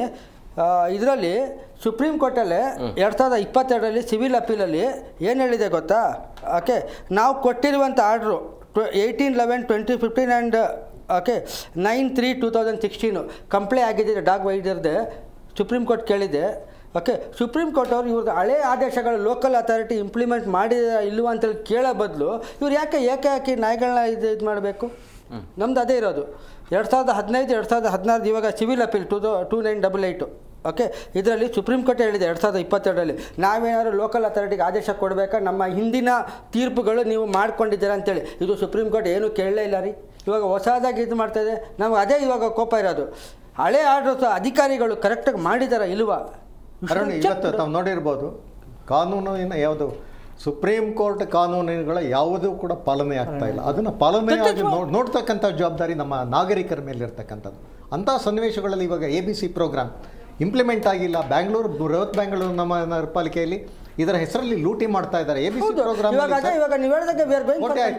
ನಾವು ಅದನ್ನ ಕಂಟೆಂಪ್ಟ್ ಹೋಗ್ಬೇಕು. ಆ ಜವಾಬ್ದಾರಿ ನಾವು ಸುಪ್ರೀಂ ಕೋರ್ಟ್ ಅದಾಗಿ ಅವರೇ ಇದ್ರ ಬಗ್ಗೆ ಜಾಗೃತಿ ಹೇಗಿರಬೇಕು ಸರ್? ಅಂದ್ರೆ ಸಾರ್ವಜನಿಕರಿಗೆ ಸರ್ ಜಾಗೃತಿ ಸ್ಕೂಲಲ್ಲಿ ಏನಾದ್ರು ಅದ್ರ ಬಗ್ಗೆ ಪಾಠ ಇದ್ರೆ ಚೆನ್ನಾಗಿರುತ್ತೆ, ಅಥವಾ ಕಾಲೇಜ್ ಟೈಮ್ ಅಲ್ಲಿ. ಯಾಕಂದ್ರೆ ಒಂದು ವೇಳೆ ನಾಯಿ ಕಚ್ಚಿದ್ರೆ ಏನು ಮಾಡಬೇಕು, ಅಥವಾ ನಾಯಿ ಜೊತೆ ಒಂದು ವೇಳೆ ಅಟ್ಯಾಕ್ ಮಾಡುವಂತ ಸಂದರ್ಭದಲ್ಲಿ ನಾವು ರಕ್ಷಣೆ ಹೇಗೆ ಸರ್? ಇವತ್ತು ಈ ಕೆಲಸಗಳನ್ನು ನಾವು ಅಂದರೆ ಏನು NGOಗಳು ಅಂತ ಹೇಳ್ತೀವಿ, ನಾಗರಿಕರೇ ಮಾಡಬೇಕಾಗಿಲ್ಲ, ಸರ್ಕಾರ ಮಾಡುವುದಿಲ್ಲ ಸರ್. ಸರ್ಕಾರ ಇವತ್ತು ನಾವು ನೋಡಿದ್ದೀವಿ, ಯಾವ ಕಾನೂನುಗಳು ಕೂಡ ಇವತ್ತು ಅನುಷ್ಠಾನ ಆಗ್ತಾ ಇಲ್ಲ. ಇದು ಕೂಡ ಇದು ಯಾವುದು ABC ಪ್ರೋಗ್ರಾಮ್ ಅಥವಾ ಸುಪ್ರೀಂ ಕೋರ್ಟಿನ ಹಿಂದಿನ ಆದೇಶಗಳು ಯಾವುದು ಕೂಡ ಅದು ಅನುಷ್ಠಾನ ಆಗ್ತಾನೇ ಇಲ್ಲ. ಇದು NGOಗಳ ಜವಾಬ್ದಾರಿ. ನಾವು ಬ್ಯಾಂಗ್ಳೂರಿನಲ್ಲಿ ನಾವು ಹೇಳಿದ್ದು, ಯಾಕೆ ಕಂಟೆಂಪ್ಟ್ ಹಾಕ್ಬೋದಿತ್ತು ಇವರು. ಬ್ಯಾಂಗ್ಳೂರಿನಲ್ಲಿ ಈ ರೀತಿ ಸುಪ್ರೀಂ ಕೋರ್ಟಿನ ಆದೇಶ ಪಾಲನೆ ಆಗ್ತಾ ಇಲ್ಲ, ಆಹಾರಕ್ಕೋಸ್ಕರ ಮಾಡ್ತಾ ಇರೋದು ಲೂಟಿ ಆಗ್ತಾ ಇದೆ. ABC ಪ್ರೋಗ್ರಾಮಲ್ಲಿ ಸಾಧಾರಣ ಸರ್ ಪ್ರತಿ ವರ್ಷ ಏರಿಸ್ಕೊಂಡು ಹೋದ್ರು ಸರ್ ಅವರ ಲೆಕ್ಕದಲ್ಲಿ. ಸರ್ ಇವಾಗ ಒಂದು ಹೇಳ್ಬಿಡ್ತು ನೋಡಿ, ಇದು ವ್ಯಾಕ್ಸಿನ್ನು ಫಸ್ಟು ನಾಯಿಗಳಿಗೆ ಲಸಿಕೆಗೆ ನಾವು 9-in-1 ಅಂತೇಳಿ ಹೇಳಿದ್ವಿ. Okay, Delhi high court order Rahul Mahod versus state of NCT ಡೆಲ್ಲಿದು 9-in-1 ಬದಲು ಏನು ಮಾಡಿದ್ರು ಇವರು 5-in-1 ಮಾಡಿದ್ರು. 5-in-1 ಬಜಾರಲ್ಲೇ ಇಲ್ಲ. ಇವಾಗ 7-in-1 ಇರೋದು. 7-in-1 204 ರೂಪಾಯಿಗೆ ಸಿಗ್ತಾ ಇದೆ. ಇವ್ರದ್ದು 5-in-1 ಹಳೆ ವ್ಯಾಕ್ಸಿನ್ನು 230 ರೂಪಾಯಿಗೆ ಟೆಂಡರ್ ಕರೆದವ್ರು. ಎಷ್ಟೋ ಕೋಟಿ ರೂಪಾಯಿ. ಲೇಟೆಸ್ಟ್ ಹಾಕ್ಬೇಕಾ? ಇವಾಗ ಐಫೋನ್ ತೊಗೊಳ್ತೀರಾ, ಐಫೋನ್ 10 ತೊಗೊಳ್ತೀರಾ, ಐಫೋನ್ 15 ತೊಗೊಳ್ತೀರಾ? ಇವ್ರೇನಿಲ್ಲ, ಐಫೋನ್ 5 ಇದರಲ್ಲಿ ಇದು ಮಾಡಿದ್ದಾರೆ ರೀ. ಇವಾಗ ಬಜಾರಲ್ಲಿ ಎಲ್ಲ ಕಡೆ ಸಿಗ್ತಾರೆ. ನೀವು ವ್ಯಾಕ್ಸಿನ್ ತೊಗೊಳೋದ್ರೆ 7-in-1 ಮತ್ತು 9-in-1 ಸಿಗೋದು. 5-in-1 ಇಲ್ಲ. BBMP ಅವರು 5-in-1 ಕೊಡ್ತಾ ಇರೋದು. ಔಟ್ಡೇಟೆಡ್. 7-in-1 204 sir, 5-in-1 238. ಅದೇ ಲೂಟಿ ಅಲ್ರಿ ಇದು ದುಡ್ಡು. ಲೂಟಿ ಪ್ರತಿಯೊಂದು ABC ಪ್ರೋಗ್ರಾಮ್ ಇರ್ಬೋದು, ನಾಯಿಗಳಿಗೆ ಆಹಾರ ಹಾಕೋದು ಎಲ್ಲದರಲ್ಲೂ ಸರ್. ವೆಟರ್ನರಿ ಡಾಕ್ಟರ್ಸ್ ಇಲ್ಲ, they don't have the statistics at all. ನಾವು ಹೇಳ್ತಿರ್ತೀನಲ್ಲ, ಎಲ್ಲಿ ಬಂತವ್ರಿಗೆ ಲೇಟೆಸ್ಟ್ ಇದು 7-in-1 204 ರೂಪಾಯಿಗೆ ಸಿಗ್ತಾ ಇದೆ ಸರ್. BBMP 5-in-1 ಇನ್ನೂ ಹಳೇದು, ಅದನ್ನು ಬಂದು 238ಗೆ ಟೆಂಡರ್ ಇದು ಮಾಡಿದ್ದಾರೆ. ಅದು ಕೋಟಿಗೆ ಲ್ಯಾಕ್ಸ್ ಕುಡಿಗಾರ ವ್ಯಾಕ್ಸಿನ್ ಇನ್ನೂ ಕಡಿಮೆ ಆಗುತ್ತೆ. ಅವರ ಸ್ಟ್ಯಾಟಿಸ್ಟಿಕ್ಸ್ ಪ್ರಕಾರ ಸರ್ ಪ್ರತಿ ವಾರ್ಡಲ್ಲೂ ಅವ್ರು ಹೇಳ್ತಾ ಇರೋದು 2,500 ನಾಯಿಗಳು ಇದೆಯಾ ಬೀದಿ ನಾಯಿಗಳು? ಖಂಡಿತ ಇಲ್ಲ ಸರ್. ಇರ್ತಕ್ಕಂಥದ್ದು ನನ್ನ ಅಂದಾಜಲ್ಲಿ ಒಂದು ವಾರ್ಡಲ್ಲಿ ಮ್ಯಾಕ್ಸಿಮಮ್ ನಮ್ಮ ಮನೆ ಹತ್ರನೇ ಸ್ಟ್ಯಾಟಿಸ್ಟಿಕ್ಸ್ ಬಂದಿಲ್ಲ ಸರ್. ಅವರು ಯಾವ ಟೀಮ್ ಒಂದು 300-400 ಒಂದು ವಾರ್ಡ್ಗೆ 300-400 ಡಾಗ್ಸ್ ಇರ್ಬೋದು ಸರ್. ನೀವು ಎಲ್ಲದನ್ನು ಶೆಲ್ಟರ್ ಮಾಡಿದರೆ ಏನಾಗ್ತದೆ, ನಾಯಿಗಳಿಗೂ ಕೂಡ ಭಾಳ ಅನುಕೂಲ ಆಗ್ತದೆ. ಅದು ಖಂಡಿತ ಅದು ಅಪೋಸ್ ಮಾಡ್ತಕ್ಕಂಥದ್ದು ತಪ್ಪು. ನಾಯಿಗಳಿಗೆ ಶೆಲ್ಟರ್ ಹಾಕಿ ಅಲ್ಲಿ ನೀವು ಮಾನಿಟರ್ ಮಾಡಿ, ಶೆಲ್ಟರ್ಗಳು ಮಾಡಲಿ ಸರ್ ಎಲ್ಲ ಕಡೆ. ಕಾನೂನಲ್ಲಿ ಇದ್ದ ಅಂದರೆ ಇದಿಲ್ಲ. ಡಾಗ್ ರೂಲ್ಸ್ 2001 ಅದರಲ್ಲೂ ಇಲ್ಲ. ಇದೆಲ್ಲ ಬಂದು ಬೀದಾಡಿ ಪ್ರಾಣಿಗಳು ಅದು ಫ್ರೀಯಾಗೇ ಬದುಕುವಂಥ ಪ್ರಾಣಿಗಳು. ಅದನ್ನು ಬಂದು ಕೂಡ ಆದರೆ ಕಾಲಕ್ಕೆ ತಕ್ಕಂತೆ ಬದಲಾವಣೆಗಳು, ಕಾನೂನುಗಳು ಬದಲಾವಣೆ. ಅವ್ರು 6 ವರ್ಷಗಳಿಂದ ನಾಯಿ ನಮ್ಮ ಜೊತೆ ಇದ್ಬಿಟ್ಟು ಇವತ್ತು ನಮ್ಮ ಒಂದು ಇದರಿಂದ ಅದನ್ನ ಕೂಡಕ್ಕಾಗಲ್ಲ. ಕಿಶೋರ್ ಅವ್ರ, ಈಗ ಈ ನಾಯಿಗಳ ನಿಯಂತ್ರಣಕ್ಕೆ BBMP ಏನು ಮಾಡಬೇಕು, ಯಾವ ರೀತಿಯಾಗಿ ಜನ ಎಚ್ಚೆತ್ಕೊಳ್ಬೇಕು, ಏನು ಹೇಳ್ತೀರಿ ಕೊನೆಯದಾಗಿ? ಅದೇ BBMP ಏನು ಮಾಡಬೇಕು ಅನ್ನೋದು ಹೇಳಿದ್ನಲ್ಲ ಸರ್. ನಾಯಿಗಳಿಗೆ ಲಸಿಕೆಗಳು ಕೊಡಬೇಕು. ಮೊದಲನೇದಾಗಿ ಲಸಿಕೆ ಕೊಡಬೇಕು. ಸೊ ಏರಿಯಾ ವೈಸ್ಗೆ ಹೋಗಿ ನಾಯಿಗಳು ಎಷ್ಟಿದೆ ಅಂತ ಫಸ್ಟು ಜನಗಣತಿ ಮಾಡಬೇಕು. ಎಷ್ಟಿದೆ, ಎಷ್ಟು ಸರ್ ಹೇಳ್ದಂಗೆ ಯಾವುದು ಹುಷಾರಿಲ್ಲ, ಯಾವುದು ಆರೋಗ್ಯವಾಗಿದೆ, ಅನಾರೋಗ್ಯವಾಗಿದೆ ಲೀಸ್ಟ್ ಮಾಡಬೇಕು. ಅನಾರೋಗ್ಯ ಇರೋದನ್ನ ತೊಗೊಂಡೋಗಿ ಅದು ವ್ಯಾಕ್ಸಿನೇಷನ್ಸ್ ಕೊಟ್ಟು ಮತ್ತೆ ಅದಕ್ಕೆ ಇನ್ನು ಬರ್ದೇ ರೀತಿ ನೋಡ್ಕೋಬೇಕು. ಆದ ನಂತರ ಬಿಡಬೇಕು ಮತ್ತೆ ಆ ಏರಿಯಾಗೆ. ಇವ್ರು ಏನು ಮಾಡ್ತಿದ್ದಾರೆ ಅಂದರೆ ಒಂದು ವಾರ ಏನೋ ಜ್ವರ ಇರುತ್ತೆ, ಯಾರೋ ಕಂಪ್ಲೇಂಟ್ ಮಾಡಿದ್ರೆ ತೊಗೊಂಡೋಗ್ತಾರೆ, ಒಂದು ಇಂಜೆಕ್ಷನ್ ಹಾಕ್ತಾರೆ, 2 days ಇರುತ್ತೆ, ಅದನ್ನು ಬಿಟ್ಬಿಡ್ತಾರೆ. ಅದು ಇನ್ನೂ ಕಂಟಿನ್ಯೂಷನ್ ಇರುತ್ತೆ, ಚೆಕ್ ಮಾಡಲ್ಲ, ತಂದು ಬಿಟ್ಬಿಡ್ತಾರೆ. 1ರಿಂದ 1ಕ್ಕೆ ಆಗುತ್ತೆ, ಅವಾಗ ಹರಡುತ್ತೆ. ಆಮೇಲೆ ನಾಯಿಗಳನ್ನ ನಿಯಂತ್ರಣ ಮಾಡೋಕ್ಕೆ ಅಂತ ಆಪ್ರೇಷನ್ಸ್ ಮಾಡ್ತಾರಲ್ಲ, ಒಂದು ನಾಯಿನ ಹಿಡಿತಾರೆ, ಒಂದು ಆ ಏರಿಯಾದಲ್ಲಿ 5 ನಾಯಿ ಇರುತ್ತೆ ಅಂದ್ಕೊಳ್ಳಿ, ಅದು ಸಿಕ್ಕದೆ 3 ನಾಯಿ ಸಿಗುತ್ತೆ. ಸೊ ಎಲ್ಲ ಏರಿಯಾ ಆಗಿದೆ, ಕಂಪ್ಲೀಟ್ ಆಗಿದೆ. ಈ ಕಂಪ್ಲೀಟ್ ಆಗಿದೆ ಟಿಕ್ ಮಾಡ್ಕೊಂಡು ಹೋಗ್ಬಿಡ್ತಾರೆ. ಆ 2 ನಾಯಿಯಿಂದನೇ 10 ನಾಯಿಸ್ ಆಗುತ್ತೆ. ಇನ್ನೊಂದು 6 ತಿಂಗಳಲ್ಲಿ 10 ನಾಯಿ ಆಗುತ್ತೆ. ಇದರಿಂದ ಹೆಚ್ಚಳ ಆಗ್ತಿದೆ. ಇವತ್ತಿದ್ದು 500 ಒಂದು ಏರಿಯಾಗೆ ಇದ್ದಿದ್ದು 2,000 ಆಗಿದೆ, ಆಗ್ತಾಯಿದೆ. ಆಗೋದನ್ನು ಫಸ್ಟು ಕಡಿಮೆ ಆಗಬೇಕು. ಆಮೇಲೆ ನೆಕ್ಸ್ಟು ಒಂದು ಕಡೆ ಮಾಡಬೇಕು ಅಂತ ಹೇಳ್ತಿದ್ದಲ್ಲ, ಅದು ಮಾಡೋದು ಚೆನ್ನಾಗಿರಲ್ಲ ಅನ್ಕೋತೀನಿ. ಯಾಕಂದರೆ ಈಗ ಒಂದು ನಾಯಿಗೆ ಎಲ್ಲ ಒಂದು ನಾಯಿ ಸೇರ್ತೀವಿ, ಒಂದು ಚೆನ್ನಾಗಿರುತ್ತೆ ಒಂದು ನಾಯಿ, ಎಲ್ಲ ಒಂದು ಕಡೆ ಸೇರಿಸಿದಾಗ ಒಂದು ನಾಯಿಯಿಂದ ಒಂದು ನಾಯಿಗೆ ಹರಡುತ್ತೆ ರೋಗಗಳು, ಅದರಿಂದ ಇನ್ನೂ ಜಾಸ್ತಿ ಆಗ್ತವೆ. ಆಮೇಲೆ ನೆಕ್ಸ್ಟ್ ಊಟ ಆಗ್ತಾ ಇರ್ತೀವಿ. ಈಗ ನಾಯಿಗಳನ್ನ ಸೋಂಬೇರಿ ಮಾಡ್ತಾ ಇದ್ದೀವಿ ನಾವು, ಊಟ ಆಗ್ತಾ ಇರೋದು ಸೋಂಬೇರಿ ಮಾಡ್ತಾ ಇದ್ವಿ. ಆವಾಗಿನ ಏನಾಗ್ತಾಯಿತ್ತು ಅಂದರೆ ಎಲ್ಲ ರೋಡ್ಗಳಿಗೆ ಹೋಗಿ ತಿಂದ್ಕೊಂಡು ಬರೋಷ್ಟೆಲ್ಲ ಸುಸ್ತಾಗ್ತಿತ್ತು, ಬಂದು ಮಲ್ಕೋತಾ ಇತ್ತು, ಯಾರಿಗೂ ಏನು ತೊಂದರೆ ಕೊಡ್ತಿರಲಿಲ್ಲ. ಇವಾಗ ಎಲ್ಲ ನಮ್ಮ ಜನಗಳು ಏನು ಮಾಡ್ತಿದ್ದಾರೆ ಅಂದರೆ ಯಾವುದೋ ಒಂದು ಸೋಕಿಗೆ ಹೇಳಿದಾಗ ಸರ್ ಹೇಳ್ದಂಗೆ ಒಂದು ನಾಯಿ ಮನೆ ಕರ್ಕೊಂಬಂದ್ಬಿಟ್ಟು ಅದೇ ಬೀದಿ ನಾಯಿನ ಕರ್ಕೊಂಬಂದು ಸಾಕ್ತಾ ಇದೀನಿ. ಅಲ್ಲ, ಊಟದಿಂದ ಸೋಂಬೇರಿ ಆಗ್ತಾ ಇದೆ ಅಂತ ನೀವು ಹೇಳ್ತಾ ಇದ್ರಿ, ಊಟ ಇಲ್ಲದ ನಾಯಿಗಳು ಕಸ್ತಾ ಇದೆ, ಸೋಂಬೇರಿ ಆಗ್ತಾ ಇದೆ sir. Thank you very much 3 ಜನಕ್ಕೆ ಇಷ್ಟೊತ್ತು ಕಾರ್ಯಕ್ರಮಕ್ಕೆ ಜಾಯ್ನ್ ಆಗಿದ್ದಕ್ಕೆ. ಎಸ್, ನೋಡಿದ್ರಲ್ಲ ವೀಕ್ಷಕರು, ಈ ಬೀದಿ ನಾಯಿಗಳ ಹಾವಳಿ ಜಾಸ್ತಿ ಆಗ್ತಾ ಇರೋದ್ರಿಂದಾಗಿ ಜನ ಕೂಡ ಆತಂಕದಲ್ಲೇ ಓಡಾಡುವಂಥ ಪರಿಸ್ಥಿತಿ ನಿರ್ಮಾಣ ಆಗಿದೆ. ಸೊ ಈಗ ಸುಪ್ರೀಂ ಕೋರ್ಟ್ ಕೊಟ್ಟಿರುವಂಥ ಆದೇಶವನ್ನು BBMP ಎಷ್ಟರ ಮಟ್ಟಿಗೆ ಇದನ್ನು ಪಾಲಿಸ್ತಾರೆ ಅನ್ನುವಂಥ ಪ್ರಶ್ನೆ ಇರುವಂಥದ್ದು. ಯಾಕಂದರೆ ಒಂದು ಶೆಲ್ಟರ್ ನಿರ್ಮಾಣ ಆಯಿತು ಅಂತ ಹೇಳಿದ್ರೆ ಏನು ಸಮಸ್ಯೆ ಇರೋದಿಲ್ಲ, ಜನ ಒಂದು ಭಯದಿಂದ ಓಡಾಡುವಂಥ ಪರಿಸ್ಥಿತಿ ಏನು ನಿರ್ಮಾಣ ಆಗಿದೆಯಲ್ಲ ಅದು ಕೂಡ ಕಡಿಮೆ ಆಗುತ್ತೆ. ಅದರ ಜೊತೆಗೆ ಯಾವೆಲ್ಲ ಡೇಂಜರಸ್ ನಾಯಿಗಳಿದ್ದಾವೆ ಅದನ್ನು ಗುರುತಿಸಿ ಒಂದು ಕಡೆ ಸ್ಥಳ ನಿಗದಿ ಆದರೆ ಇದೆಲ್ಲವೂ ಕೂಡ ಸಮಸ್ಯೆಗೆ ಸ್ವಲ್ಪ ಮಟ್ಟಿಗೆ ಕಡಿವಾಣ ಹಾಕುವಂಥ ಸಾಧ್ಯತೆ ಇರುತ್ತೆ. ಅದರ ಜೊತೆಗೆ ಕಚ್ಚಿದ ತಕ್ಷಣ ನೀವು ಹಾಸ್ಪಿಟಲ್ಗೆ ಹೋಗಬೇಕಾಗತ್ತೆ, ಚಿಕಿತ್ಸಾ ವ್ಯವಸ್ಥೆ ಹೇಗಿರುತ್ತೆ ಏನು ಎತ್ತ ಅದರ ಮೊದಲು ನೀವು ತಿಳ್ಕೊಳ್ಬೇಕು. ಅದರ ಜೊತೆಗೆ ಯಾರೂ ಕೂಡ ಅಚಾನಕವಾಗಿ ಅಂದರೆ ಇದ್ದಕ್ಕಿದ್ದಾಗಲೇ ಬೀದಿ ನಾಯಿಗಳು ಅಟ್ಯಾಕ್ ಮಾಡ್ತಾರೆ ಚಿಕ್ಕ ಚಿಕ್ಕ ಮಕ್ಕಳ ಮೇಲೆ. ಸೊ ಹಂಗಾಗಿ ಪೋಷಕರು ಎಚ್ಚೆತ್ತುಕೊಳ್ಬೇಕು. ಅಂದರೆ ಮಕ್ಕಳು ಹೊರಗಡೆ ಹೋದಾಗ ಅಲ್ಲಿ ಅಕ್ಕಪಕ್ಕದಲ್ಲಿ ನಾಯಿಗಳು ಇದಾವ ಇಲ್ಲ ಅಂತ ಹೇಳಿ ಅದರ ಕಡೆ ಗಮನ ಕೊಡಿ ಅಂತ ಹೇಳ್ತಾ ಇವತ್ತಿನ ಕಾರ್ಯಕ್ರಮವನ್ನು ಮುಗಿಸ್ತೀವಿ. ನೋಡ್ತಾ ಇರಿ ಜಿ ಕನ್ನಡ ನ್ಯೂಸ್, ಸತ್ಯವೇ ಸುದ್ದಿಯ ಜೀವಾಳ.